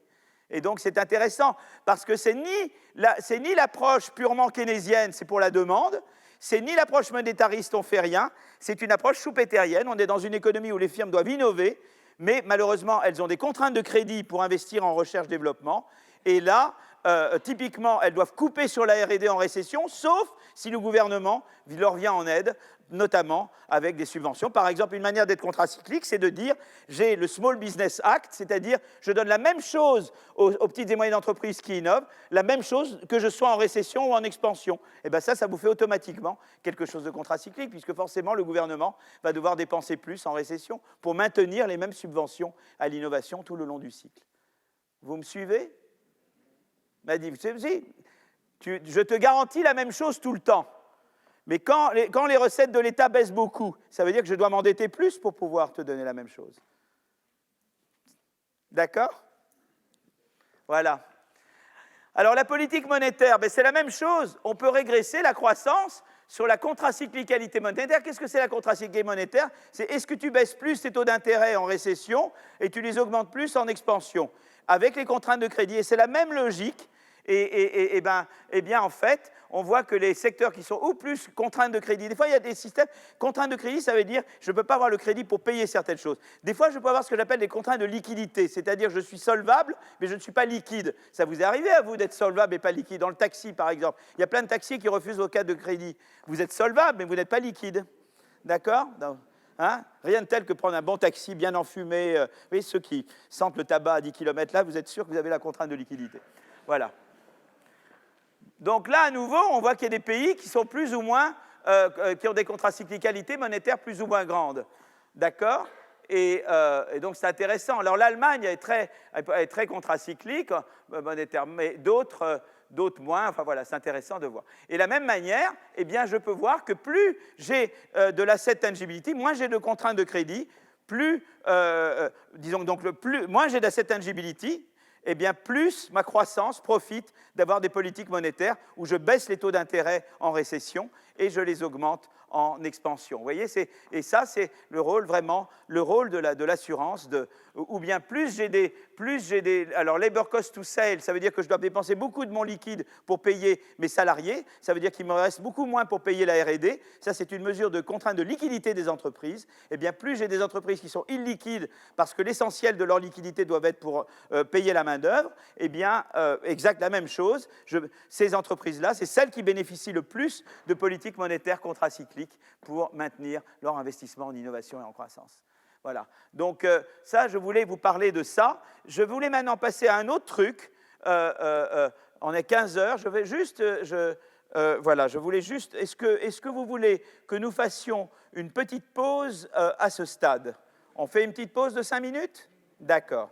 D'accord. Alors, je continue. Donc, je vais parler un petit peu, donc je vais continuer, je vais regarder d'abord le lien avec la concurrence. Donc, j'ai déjà dit qu'une politique monétaire plus contracyclique, eh bien, ça favorise la croissance et l'innovation dans des endroits où les contraintes de crédit sont plus serrées. En fait, typiquement, ce que vous voyez, on peut montrer, il y a des études très reliées, j'en ai fait avec Gilles Berset de la Banque de France, c'est-à-dire qu'on peut montrer que si vous voulez, typiquement, en fait, sur les R&D, c'est un truc assez amusant. Mettons que vous êtes un boulanger et vous avez le choix entre passer du temps à faire du pain ou à renouveler votre four. Eh bien, quand la demande est élevée, vous allez plutôt produire du pain que renouveler votre four, parce que le coût d'opportunité, ce qu'on appelle le coût d'opportunité de travail sur le four au lieu du pain est élevé. C'est-à-dire que quand la demande est très forte, vous voulez d'abord servir la demande. Donc, en général, dans un cas comme ça, votre investissement en R&D, qui dans ce cas-là, c'est le renouvellement de votre four, c'est de moderniser votre four, ça sera plutôt contracyclique. Vous tendrez à faire plus de ça quand il y a des périodes basses de demande. Dans les périodes hautes de demande, vous voulez satisfaire la demande d'abord. Mais ce qui est intéressant, c'est que quand vous avez des contraintes de crédit, eh bien, les contraintes de crédit font que votre investissement en R&D devient plus procyclique, c'est-à-dire comme ce que vous pouvez emprunter est un multiple de votre cash flow, est un multiple de vos profits courants, et comme vos profits courants sont plus élevés en expansion, vous allez tendre à faire plus de R&D en expansion. Donc plus vous avez des contraintes de crédit importantes, plus votre investissement en recherche-développement est procyclique. C'est ça qui est et ça, c'est pas terrible. Ça, c'est pas ce que vous voulez. Ça vous écarte de ce qui serait le mieux. Et le gouvernement vous aide à vous rapprocher de ce qui serait le mieux. Vous voyez, c'est un peu un petit peu le raisonnement. Alors, j'ai parlé là de la politique monétaire en termes de taux d'intérêt. Alors, il y a 2 ans, j'étais invité, il y a l'équivalent de Jackson Hole en Europe, qui est à Sintra. Et à Sintra, c'est Draghi ou c'est le président de la BCE, maintenant ça va être Christine, qui vous invite à présenter un papier. Et donc, moi, j'ai présenté un papier qui s'appelle « Un tribut à Mario Draghi ». Alors, le problème, c'est que mon co-auteur était à la Banque des règlements internationaux. Et à la Banque des règlements internationaux, ils avaient des divergences avec Mario Draghi. Donc, quand j'ai présenté ce papier avec mon co-auteur, Enis Karoubi, j'ai dit le papier n'engage pas la Banque des règlements internationaux, à commencer par le titre, évidemment, puisque, vous voyez, un papier BRI qui s'appelle le tribut à Mario Draghi, c'est probablement le seul papier qui n'était jamais produit avec le sceau de la BRI. Voilà. Donc, en fait, si vous voulez, qu'est-ce qui se passe? C'est que, donc, comme je vous le disais, en 2014, au symposium de Jackson Hole, Mario Draghi dit, eh bien voilà, il y a une complémentarité entre, d'un côté, une politique monétaire plus proactive, avec non seulement baisse d'intérêt, mais quantity easing, c'est-à-dire l'achat de bons de court terme, même pour mettre des liquidités sur le marché, si nécessaire en récession. Hein, donc ça, c'est une politique monétaire très, très active pour faire repartir la machine. Et puis, d'un autre côté, des réformes structurelles sur le marché du travail et le marché des produits dans les pays. Et lui disait vraiment, voilà, moi, je ne peux faire qu'une partie du travail. Je ne peux pas créer la croissance tout seul. Il faut que les pays se réforment. Et c'est à deux que nous allons arriver, d'accord ? Et donc, dans cette recherche que nous avons présentée, eh bien, nous avons dit, ben voilà, effectivement, on a montré qu'une politique monétaire plus proactive, c'est-à-dire plus contracyclique, hein, eh bien, elle donne des effets sur la croissance plus grands quand vous avez davantage de concurrence. Voilà, donc la concurrence, qui est quelque chose de structurel, aide à l'efficacité de politique monétaire. C'est très nouveau comme idée, parce qu'avant, les gens qui font de la politique monétaire ne s'inquiétaient, ils ne faisaient jamais de l'économie industrielle, ils ne s'intéressaient pas à la structure des marchés, la manière dont ils fonctionnent, etc. Or, maintenant, je crois qu'il y a un domaine très important, que là, on touche du doigt à peine, mais qui est un domaine qui va se développer, qui est de mettre la politique industrielle et la politique macroéconomique ensemble. Vous voyez, donc ça, c'est un vrai domaine nouveau. Alors, donc on avait regardé ça de deux manières. D'abord, en refaisant comme ce que j'ai fait à l'instant, je régresse, je vois comment la croissance de long terme d'une industrie dépend de la cyclicalité de la politique monétaire, et que je vais interagir avec une mesure de concurrence. Donc ça, je ne l'ai pas montré jusqu'à maintenant, mais en faisant la même approche que ce que j'ai fait jusqu'à maintenant. Et l'autre, qui est une manière peut-être plus satisfaisante, parce que plus causale, c'est que je regarde quelque chose qui détend, qui quelque part rend le crédit plus facile, quoi. Voilà. Que Mario Draghi, en réaction à la crise financière, a pris un certain nombre de mesures qui ont détendu le marché du crédit, et je regarde comment l'effet de ces choses-là, eh bien, est plus ou moins grand selon le degré de concurrence dans le pays ou dans le secteur. Vous voyez, donc c'est plus causal quelque part, parce que quand on fait des régressions, on peut toujours dire quel est l'instrument, quel n'est pas l'instrument, tandis que là, je fais une expérience naturelle. Tout d'un coup, je provoque une détente sur le marché du monétaire, et je vois ce que ça donne, quoi. Et il y a le avant et il y a le après. Et je vois ce que ça donne sur des économies qui sont différentes, plus ou moins endettées, plus ou moins concurrentielles. Et là, c'est beaucoup plus causal. Vous voyez ce que je veux dire? Et c'est pour ça que la réforme Draghi, moi, m'aide beaucoup plus d'un point de vue d'économètre, parce que j'ai vraiment une causalité. D'accord? Voilà. Donc, si vous voulez, dans la partie 1, eh bien, je regarde la cyclicalité des taux d'intérêt de court terme pour mesurer la cyclicalité de la politique monétaire et son interaction avec le degré de concurrence. Et puis dans l'autre, j'exploite une chute non anticipée de ce que rapportent les obligations de long terme, parce qu'il va y avoir quelque chose que Draghi a fait qui va changer, qui va baisser le coût de l'argent, quoi, en gros, qui va baisser en particulier les long-term government bond yields. Voilà. Et après, je vais regarder l'effet de ça sur les économies, sur la croissance des économies, sur l'emploi et la croissance, en fonction du degré de concurrence du pays. Donc voilà. Donc je commence dans la première partie. Et bien, la première partie, je fais comme je vous avais dit là. Je vais régresser la croissance sur la contracyclicalité des taux d'intérêt, c'est-à-dire la contracyclicalité monétaire, et interagit avec des contraintes financières. Donc ça, je vous l'ai dit, et je mesure les contraintes financières ou bien de manière inverse par la quantité d'assets tangibles, de machines tangibles, ça c'est une mesure inverse de contraintes de crédit, ou je mesure les contraintes financières par une mesure d'illiquidité. Plus le ratio des coûts de travail sur mes ventes, sur mon chiffre d'affaires est élevé, moins il me reste d'argent liquide pour investir en R&D. D'accord ?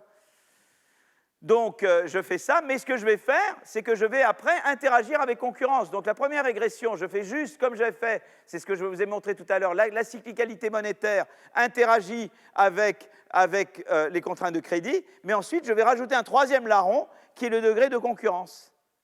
Je vais montrer que c'est surtout dans les endroits où il y a concurrence que c'est comme ça.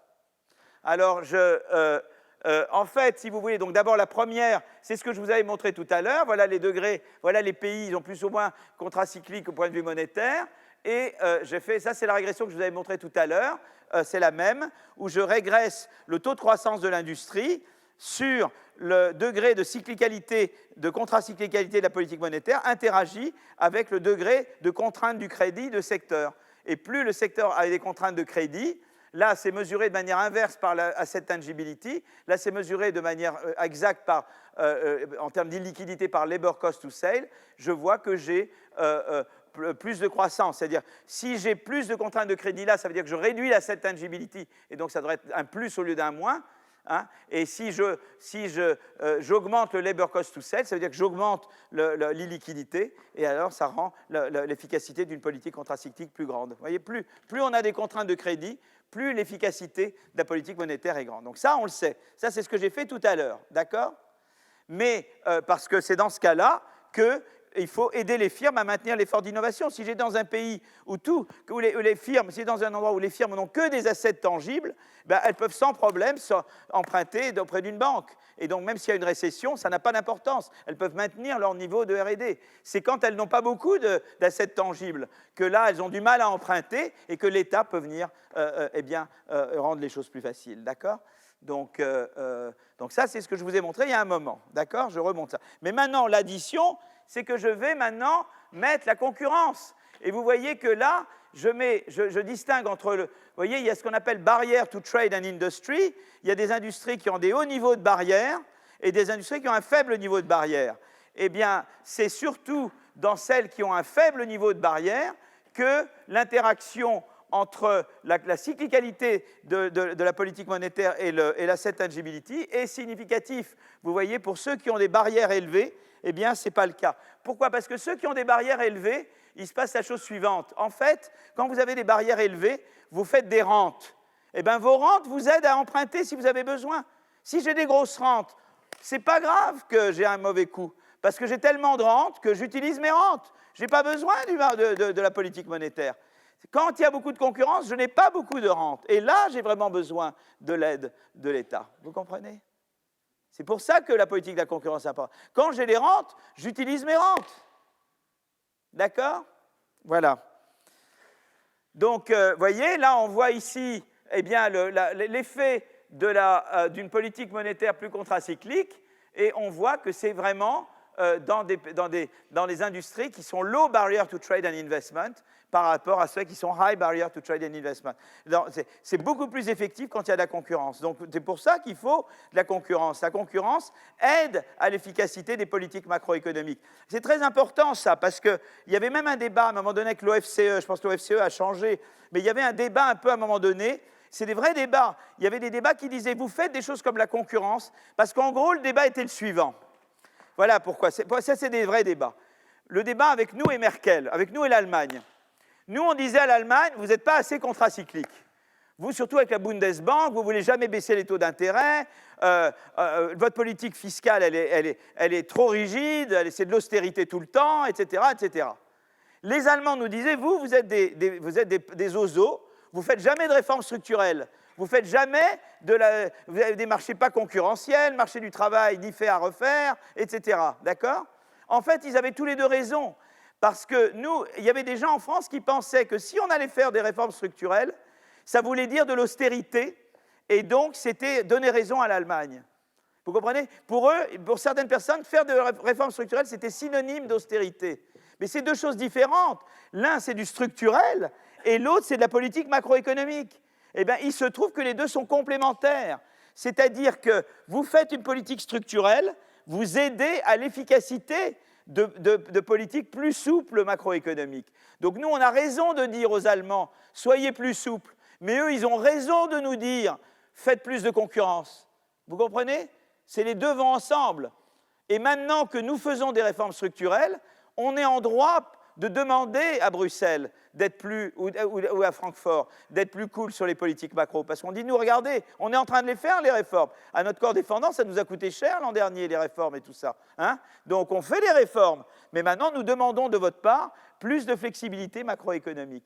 Et les deux, en fait, vont ensemble. Ce n'est pas l'un contre l'autre, c'est l'un avec l'autre.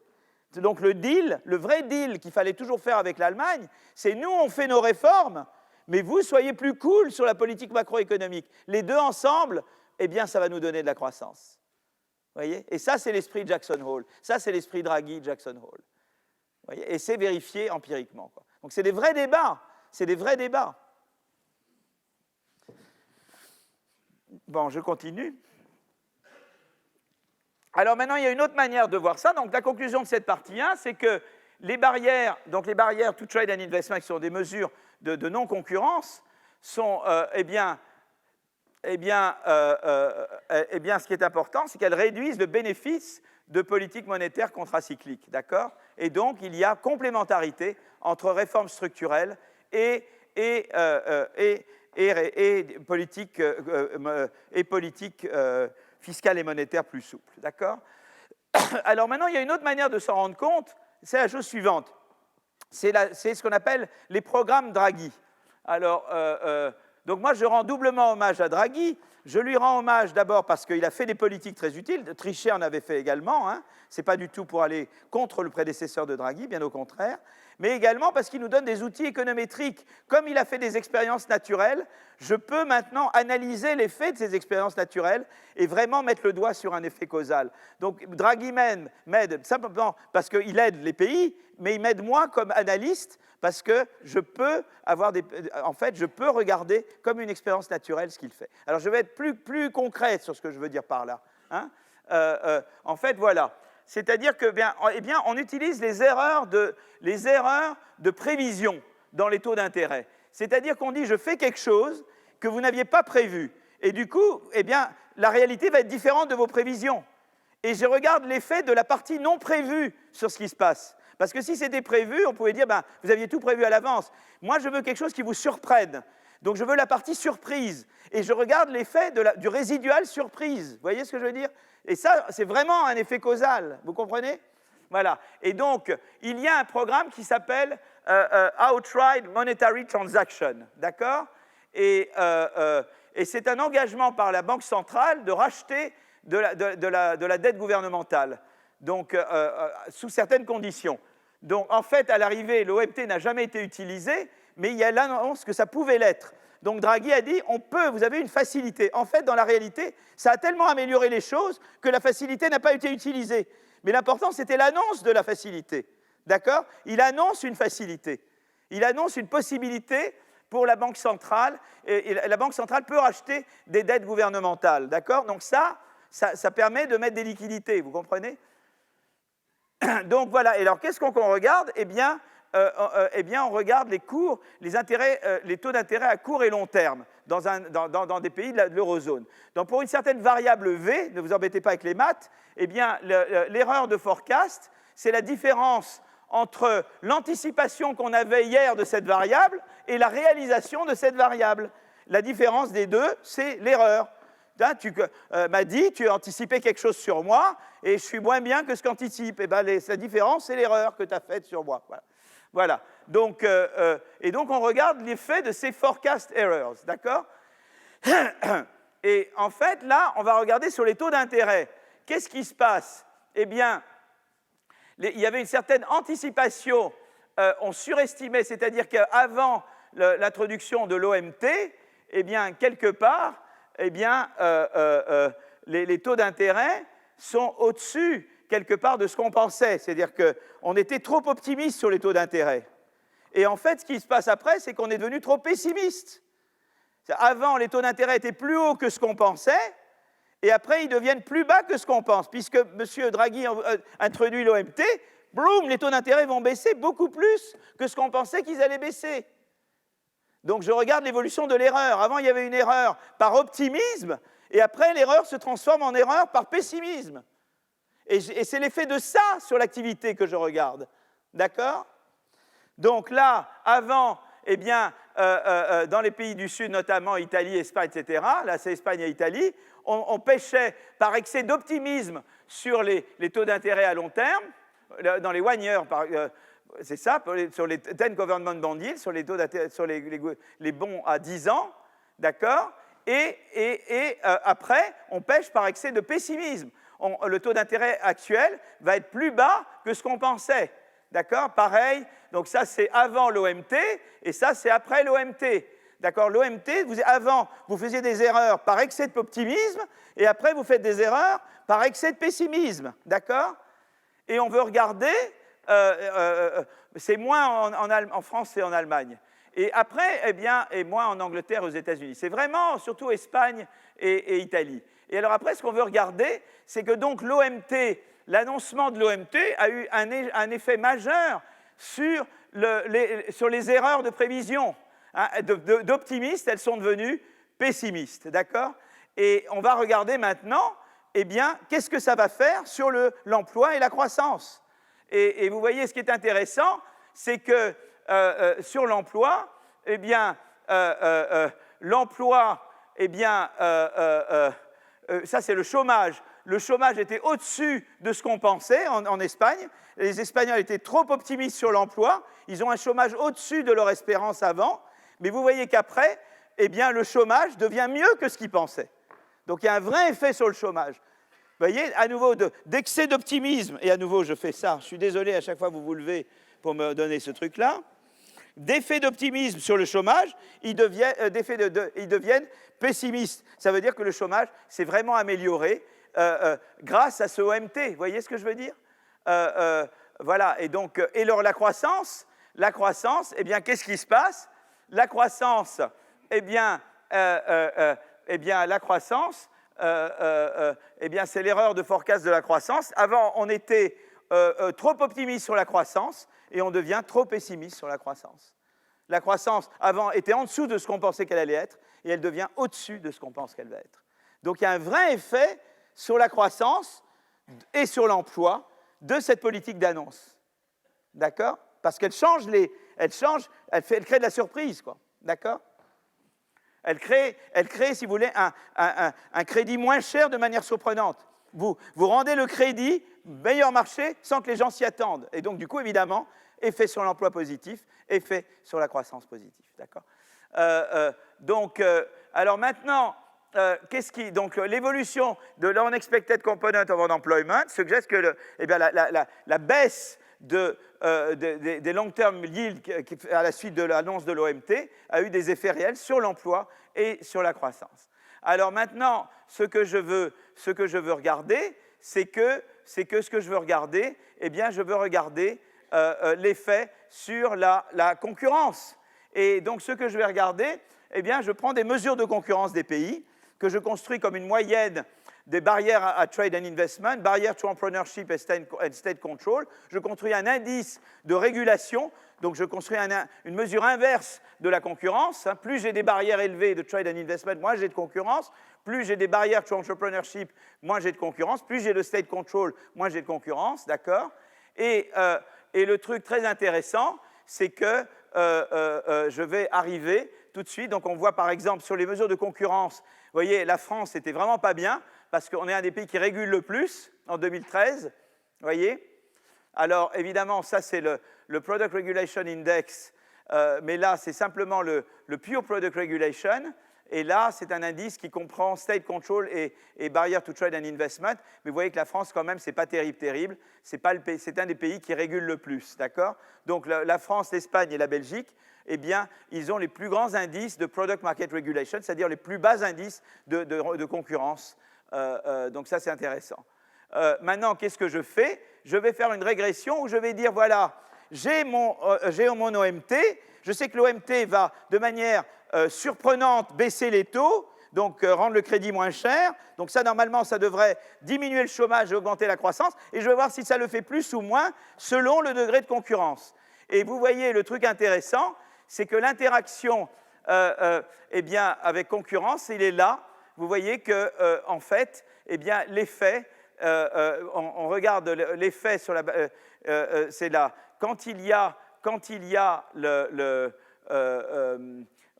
je regarde, si vous voulez, ma mesure quand je regarde l'effet, attendez que je regarde là, ici, balance sheet measure, ce que je montre, c'est que, eh bien, plus j'ai de la product market regulation, eh bien, plus mon effet est faible.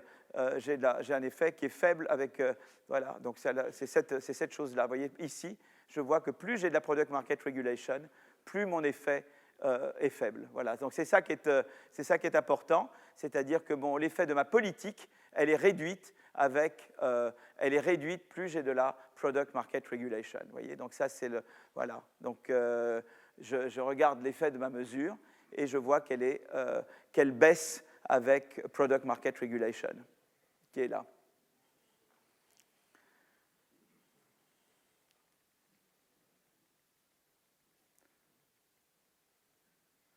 Donc en fait, si vous voulez, d'abord les secteurs qui sont très endettés bénéficient beaucoup plus du unexpected drop. Évidemment, c'est surtout les secteurs endettés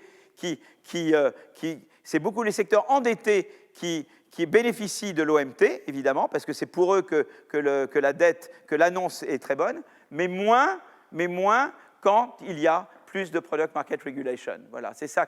Donc la Product Market Regulation, c'est-à-dire l'absence de concurrence, eh bien, en fait, ça réduit l'effet des baisses non anticipées de taux d'intérêt sur la croissance et l'innovation. Voilà, donc c'est ça que montre cette analyse, quoi. Voilà. Et donc voilà, c'est ça, c'est le dernier, vous voyez, le négatif qui est là. C'est ça qui vous montre vraiment que l'effet positif est réduit quand j'ai plus de Product Market Regulation. Voilà, donc ça c'est vraiment donc si vous voulez, l'idée c'est que vraiment quand vous avez moins de concurrence, eh bien les firmes qui ont de la dette, elles peuvent se financer sur leur rente, elles sont moins dépendantes de la politique monétaire. Voilà, donc voilà voilà un peu la raison pour laquelle la concurrence joue un rôle important ici. Voilà, donc il me reste une demi-heure et je vais passer à la dernière partie qui est sur le taxe. Donc je passe à la fiscalité. Alors je passe là sur animation, diaporama, à partir du début. Alors voilà, réformer la fiscalité. Alors, à l'aune de quels critères doit-on mesurer les performances d'un système fiscal ? Les contributions classiques en économie de la finance publique, eh bien, vous donnent 3 rôles essentiels pour réformer la fiscalité. Ils vous disent, voilà, l'objectif d'une réforme fiscale, donc je vais parler d'abord de l'objectif d'une réforme fiscale, je vais vous parler de fiscalité et innovation, je vais vous parler de France, Danemark, Suède, surtout France-Suède, et jusqu'où augmenter l'impôt. D'accord ? Donc, je commence par objectif d'une réforme fiscale. Donc, en général, on vous dit, une bonne réforme fiscale, c'est pour augmenter le rendement de l'impôt, parce que vous voulez lever l'impôt, parce que c'est avec ça que vous allez payer l'éducation, la santé, la flexi-sécurité, la politique industrielle, les différentes choses qu'on a vues. Il faut des fonds publics. Donc, il faut, évidemment, il vous faut davantage de rendement de l'impôt. Donc, c'est important d'avoir un impôt qui a un rendement. La deuxième chose, c'est qu'il y a une fonction assurance.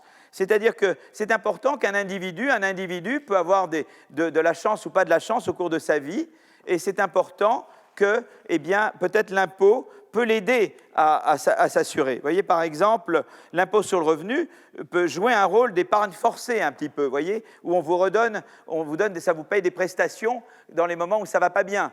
Donc là, il y a un rôle d'assurance. Un individu est en partie assuré par le fait qu'il paye des impôts, mais qu'il y a des subventions qui lui sont données, surtout en cas de coup dur. D'accord ? Troisièmement, il y a un rôle de redistribution entre individus plus riches et moins riches. Donc ça, c'est un des rôles également de la fiscalité. Et puis, il y a le rôle d'innovation, dont on ne parle pas beaucoup. Si vous voyez la Merlis Review, qui était un peu un grand truc sur la fiscalité, qui a été produit il y a quelques années, eh bien, il n'y avait rien sur l'innovation. Donc là, il n'y avait pas. Donc c'est un nouveau truc. L'innovation est quelque chose de nouveau sur la fiscalité. Vous voyez, pratiquement jusqu'à récemment, il n'y a pratiquement rien sur le lien entre innovation et fiscalité. D'accord ?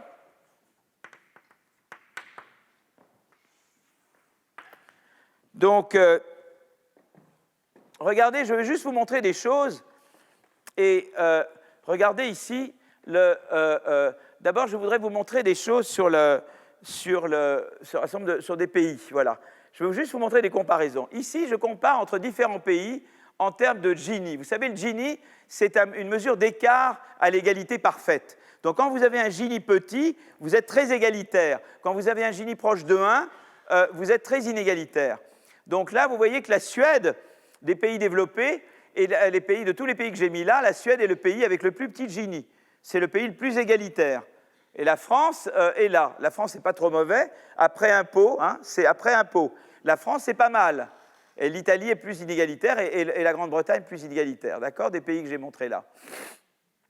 D'accord? Donc ça vous donne une idée de peut-être qu'en France, on est bon, parce que je pense que si je vous montrais la France avant redistribution, vous auriez beaucoup plus d'inégalités. Donc c'est vrai que le système fiscal français est un bon système du point de vue de la redistribution, de la réduction des inégalités. Voilà, mais en termes de brevets, on n'est pas très bon. Vous voyez, ça c'est on est là, et vous voyez, les Suédois sont là, le nombre de brevets de brevets triadiques. Donc les brevets triadiques, c'est des brevets de bonne qualité qui sont à la fois registrés Japon, Europe, États-Unis. C'est des bons brevets, c'est les brevets qui sont valables par tête d'habitant. Et vous voyez que par tête d'habitant, on n'est pas très très bon comparé à la Finlande, à la Suède, aux Pays-Bas, à l'Allemagne, etc. D'accord? Donc là, sur innovation, on a peut-être des progrès à faire. D'accord? D'ailleurs, on peut regarder en 2017, vous voyez, ce qu'on appelle les Resident Patent Applications, c'est-à-dire des demandes de brevets. Alors, toutes les demandes ne sont pas acceptées, mais c'est des demandes de brevets par des résidents des pays. Et on voit que c'est très intéressant, la France est quand même assez loin derrière la Suède. Et vous voyez, le Danemark et la Finlande sont devant nous. Donc c'est intéressant, on n'est pas les plus mauvais, mais on n'est pas, vous voyez, on n'est pas dans le peloton de tête des pays européens. D'accord? C'est intéressant. Je n'ai pas mis les États-Unis là, je mets que les pays européens développés. D'accord? Alors, je voudrais parler un peu de fiscalité et d'innovation. Alors, sur fiscalité et innovation, il y a eu un papier récent qui s'appelle Innovation et impôts au XXe siècle. Donc de Axigit, Grigsby, Tom Nicholas et Stéphanie Stancheva, qui a eu le prix de la meilleure économiste du Cercle des économistes l'an dernier. Et c'est intéressant parce qu'il se pose la question comment l'impôt affecte l'innovation. Et en fait, on a très peu de choses pour répondre à cette question. D'abord parce qu'il y avait un manque de données de long terme sur l'innovation aux États-Unis. C'est que très récemment qu'on a eu des données historiques sur l'innovation aux États-Unis. La deuxième chose, c'est que c'est très dur d'identifier un effet particulièrement de la taxation par rapport à d'autres politiques, d'accord? D'isoler. Et donc, ce que font ces auteurs, c'est qu'ils ont un panel de tous les inventeurs US depuis 1920. Ils ont un panel de tous les labs depuis 1921. Ils ont l'historique des impôts au niveau des États américains et ils vont regarder l'effet de l'IR et l'effet de la corporate tax, de l'impôt sur les sociétés. Donc, ils vont regarder l'effet de l'impôt sur le revenu et de l'impôt sur les sociétés sur l'innovation en regardant à un niveau macro, voyez, et en regardant aussi à un niveau plus micro. Donc, ils regarderont en macro en comparant des États américains et au niveau plus micro en regardant les firmes et les inventeurs individuels. Donc, ça, c'est quelque chose de très nouveau et il n'y avait pas eu quelque chose comme ça jusque récemment. Alors moi, je vais juste montrer sur les effets macro et ce qu'on appelle un event study. Donc des effets macro, je vais vous montrer des corrélations. Et puis après, je vais vous montrer ce qu'on appelle un event study. Soudain, l'impôt au niveau de l'État augmente. Qu'est-ce qui se passe? D'accord? Et voyez, là, ce qui est intéressant, c'est que vous voyez que ça, c'est le log des brevets. Et ça, disons que c'est le marginal tax rate, c'est le median marginal tax rate, c'est-à-dire que c'est le taux marginal de taxation médian. Et on voit que plus dans les États où il est plus élevé, il y a moins d'innovation. Donc quand vous augmentez le taux marginal, le taux moyen de taxation du revenu, eh bien, vous avez un effet négatif sur l'innovation. D'accord? Et c'est une décorrélation pour le moment. Et donc là, c'est les inventeurs, et là, c'est les brevets, et là, c'est les inventeurs. Vous voyez, donc ça, voilà, là, vous avez cette corrélation négative entre innovation et brevets, ou par nombre d'inventeurs, ou par nombre de brevets. Donc ça, c'est déjà quelque chose d'intéressant. Alors, ils essaient de l'instrumenter, ils essaient de montrer que c'est causal, et je ne vais pas vous embêter avec ce qu'ils font pour montrer que c'est un effet causal. Ils font ça en changeant l'impôt fédéral et en voyant l'impôt total que les gens payent, et donc ils utilisent l'impôt fédéral pour instrumenter pour l'impôt total que payent les résidents des différents États. Donc ça, c'est le premier. Donc ça c'est ce que... alors ça, c'est l'impôt sur les sociétés, l'impôt personnel, je veux dire, et ils regardent l'effet aussi des corporate tax, et ils regardent que le taux marginal supérieur de l'impôt sur les sociétés, plus il est élevé, moins eh bien, dans les États, moins vous aurez d'innovation dans cet État. Voilà, donc ça, c'est intéressant. Vous augmentez le taux maximum de corporate tax, d'impôt sur les sociétés, vous avez un effet négatif sur l'innovation. Donc ça, c'est quand même intéressant au niveau macro, d'accord? Alors ensuite, ce qu'ils font, c'est que, donc là, ils voient ici, vous voyez, regardez, ça, c'est les tableaux. Là, vous avez le top corporate marginal tax, et donc c'est le taux marginal maximum sur la corporate tax, mais là, c'est sur l'impôt sur les sociétés, donc là, c'est négatif, mais vous voyez que c'est aussi négatif quand vous regardez le taux marginal sur l'IR, sur l'impôt sur le revenu, et vous voyez que c'est partout négatif significatif. Donc vous voyez qu'il montre quand même un effet négatif du taux d'imposition sur l'innovation. Donc ça, c'est un effet, disons, macro, c'est agrégé. Mais ensuite, ce qu'ils font, c'est qu'ils disent, voilà, je regarde un État, et soudain, cet État augmente son taux de taxation, mais les autres États ne le font pas. Donc ce qu'on fait, en fait, c'est qu'on construit un État qui est comme cet État, vous voyez, qui est en tout point semblable, en faisant un mélange des autres, qui est identique. Si par exemple j'ai la Californie et que la Californie va augmenter son taux de taxation, je construis une fausse Californie en mélangeant d'autres États. Et en les mélangeant dans les bonnes proportions, je construis quelque chose qui est identique à la Californie, sauf que dans cet État imaginaire, il n'y aura pas de hausse d'impôt. D'accord ? Et je regarde ce qui se passe quand il y a la hausse d'impôt en Californie. Et vous voyez que là, c'est l'effet sur les brevets. Ben, vous voyez que par rapport, disons, à la fausse Californie, eh ben, si la Californie augmente ses impôts, clac, vous avez très clairement qu'il y aura moins de brevets. Vous voyez ce que je veux dire? Donc ça, c'est une manière d'avoir quelque chose de causal. C'est-à-dire que je crée un faux État, mais là, chez vous, il y a une expérience, et ailleurs, il n'y a pas. Et vous voyez la différence, c'est que chez vous, en fait, eh bien, le brevet baisse. Donc ça, c'est sur là, c'est l'effet de personal tax, et là, il y a pareil pour les corporate tax. C'est-à-dire qu'on regarde la même chose, on dit, voilà, le corporate tax augmente dans mon État, mais dans l'État qui ressemble au mien en tout point, mais qui n'est pas mon État, il n'y a pas de changement du corporate tax, et je vois qu'à nouveau le corporate tax augmente, et que du coup, eh bien, les brevets diminuent, d'accord? Et alors en plus, il montre également la location. Ce n'est pas seulement que ça baisse, c'est que ça fait partir les gens. Ils regardent les États les plus inventifs, en regardant le nombre total de brevets entre 40 et 2000, d'accord? Donc voilà les États les plus innovants aux États-Unis. Et ce qu'ils montrent, c'est qu'effectivement, eh bien, quand on augmente les taxes, eh bien, les gens s'en vont ailleurs, quoi. Voilà. Donc ce n'est pas seulement les brevets partent, mais les gens s'en vont. Les innovateurs vont dans d'autres États qui n'ont pas augmenté les taxes. Donc il y a un effet à la fois que même ils peuvent rester et qu'il y a moins de... Mais aussi les gens partent, quoi. Voilà. Donc il y a un effet, ils voient qu'il y a des élasticités qui ne sont pas négligeables quand on augmente les impôts, que ce soit la corporate tax ou que ce soit le personal income tax, eh bien il y a des effets non négligeables sur les décisions de localisation des inventeurs et sur la quantité de brevets qu'ils produisent. Donc l'État, donc ils te disent, eh bien, au vu de ces données, eh bien, l'impôt, ça a un effet sur l'innovation, à la fois macro et même au niveau micro, Et ce n'est pas seulement la quantité de brevets, c'est également, ils regardent la qualité des brevets. Et ce qu'on fait, non seulement on fait moins de brevets, mais on fait moins de brevets très cités. Et puis, ils montrent aussi que ça influe les choix de localisation. Voilà. Donc ça, c'est une chose importante, c'est-à-dire qu'avant cette étude-là, il y avait très peu de choses qui avaient été faites sur l'effet des taxes sur l'innovation. Il y avait eu un travail de John Van Drienen sur l'équivalent du crédit impôt recherche en Angleterre. Et il montrait que le crédit impôt recherche avait un effet positif sur l'innovation. On travaille, nous, sur le crédit impôt recherche. Il y a plusieurs personnes en France qui travaillent là-dessus.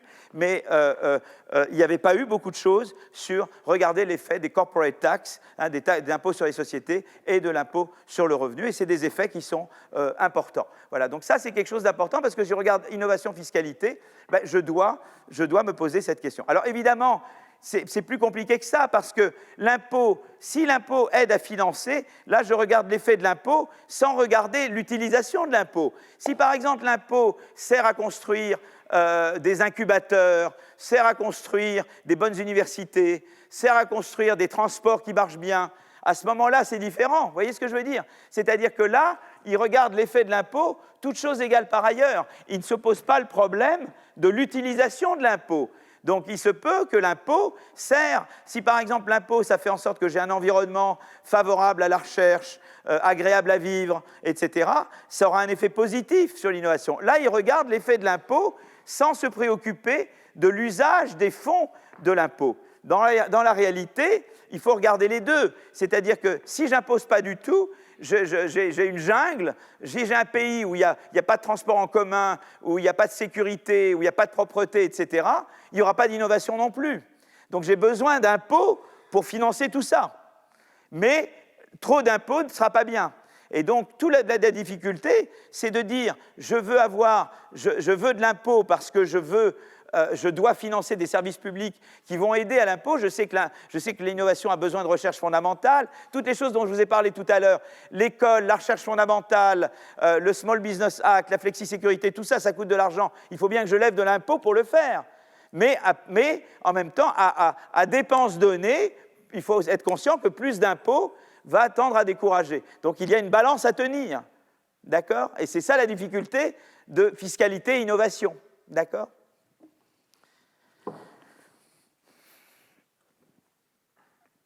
Alors, je veux regarder juste quelque chose sur la comparaison France-Danemark. Donc, je veux juste regarder là-dessus. Donc, qu'est-ce que je peux dire sur la composition sur France-Danemark? Donc, d'abord, différents pays scandinaves ont réformé leur système fiscal au cours des 25-30 dernières années. Et ils ont convergé vers des fiscalités assez similaires.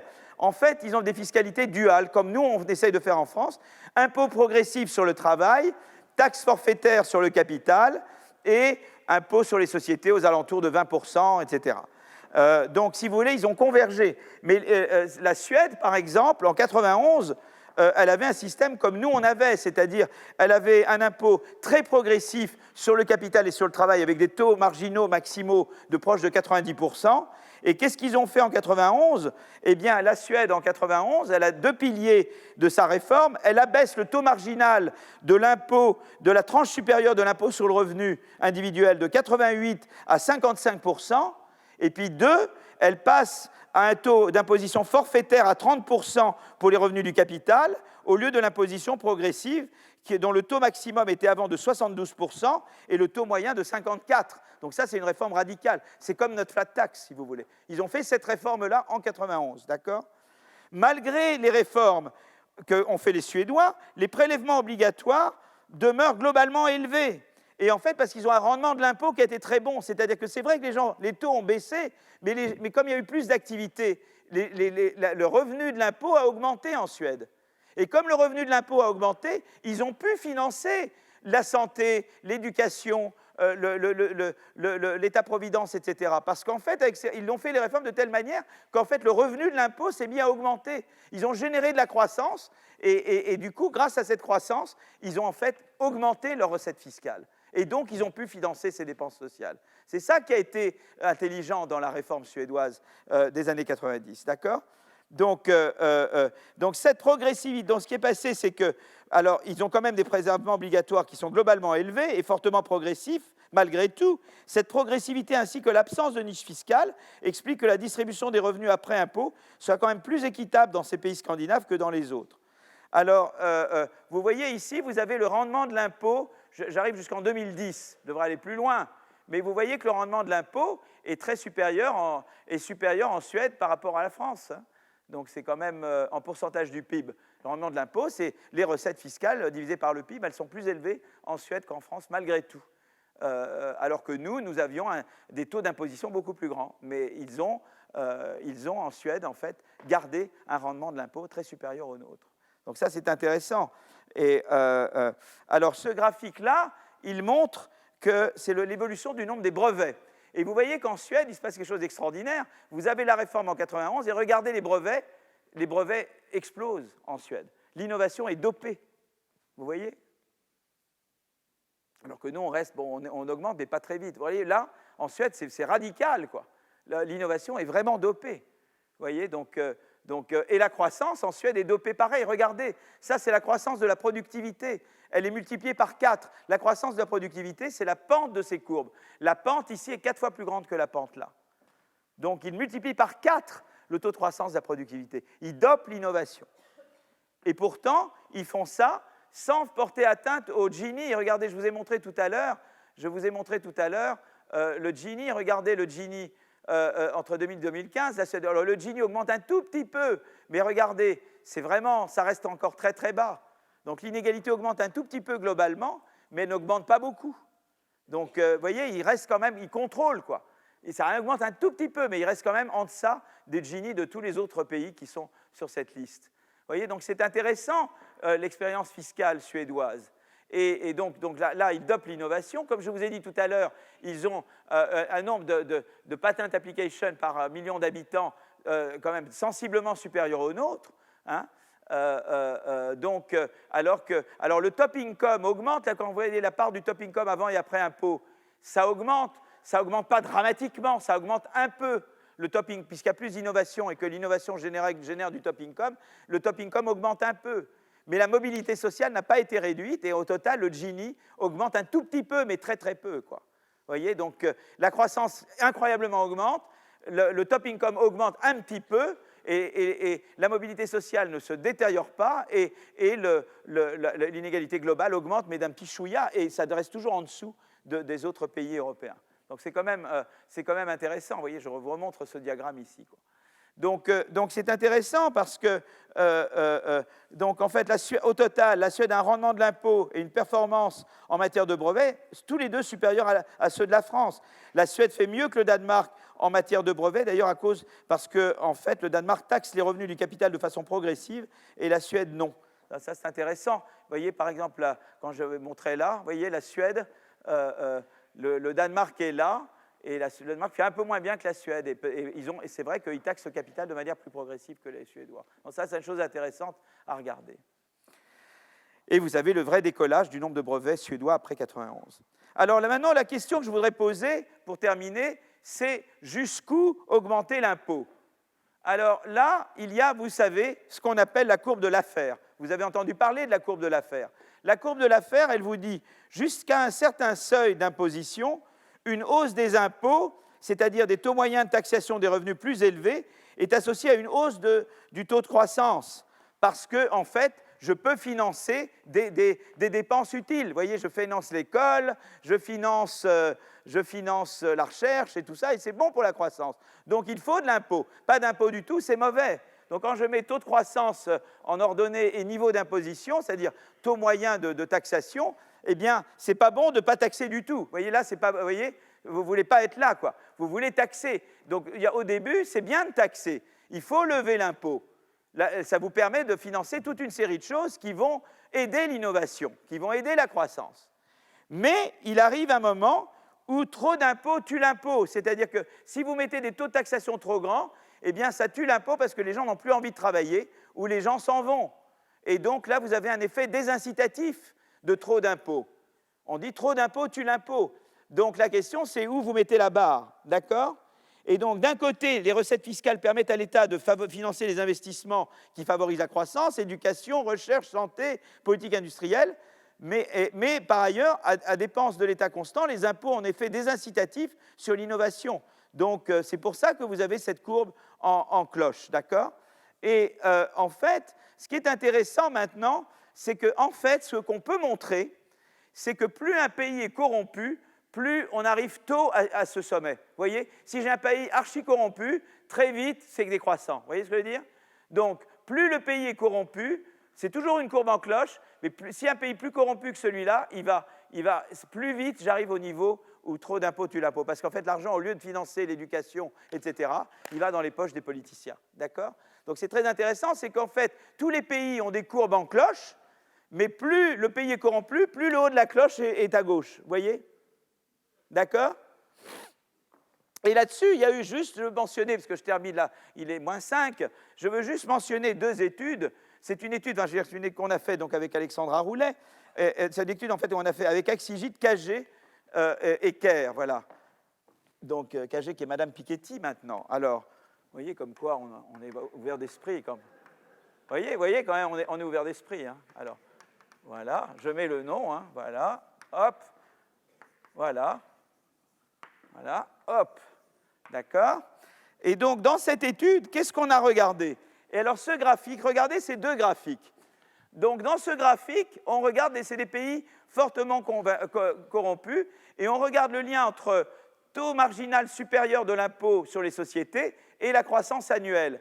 Et on voit que dans les pays très corrompus, plus le taux marginal supérieur, si on essaie de faire une ligne droite, parce qu'on pourrait faire une ligne pas droite, mais on montre que dans ces pays-là, eh bien, dans ce cas-là, plus le taux marginal de l'impôt sur les sociétés est élevé, plus la croissance est faible, de manière très très claire. D'accord? Alors, comment je mesure le degré de corruption d'un État? Ça, c'est État américain. Hein. Donc, je regarde ça entre États américains. Je mesure le degré de corruption par le nombre de fonctionnaires ou employés de l'État ayant fait l'objet de poursuites judiciaires. Et le niveau de taxation est mesuré par les recettes de l'impôt sur le revenu. D'accord? Eh bien, c'est très intéressant parce qu'on voit que dans les États américains les plus corrompus, la relation est plutôt négative, si je me restreins à ces États-là, entre taux de taxation et croissance. Vous voyez, c'est surtout l'effet désincitatif qui joue parce qu'il y a très peu d'investissements en éducation, en recherche, etc. Par contre, si je regarde les pays de l'OCDE ou États américains faiblement convaincants, parce que je fais entre pays de l'OCDE ou entre États américains, faiblement corrompus, là je vois que c'est le contraire. J'ai plutôt une tendance d'avoir une relation positive entre le taux marginal supérieur de l'impôt sur les sociétés et la croissance annuelle du PIB. Et si j'essaie de faire, je fais la courbe en cloche de l'affaire, je vois vraiment que le sommet de la courbe de l'affaire est plus à gauche quand je me restreins aux pays ou aux États plus corrompus, et plus vers la droite quand je me restreins aux pays ou États les moins corrompus. Voilà. Et donc je m'arrête là. Et donc je vous vois la prochaine fois. Merci beaucoup.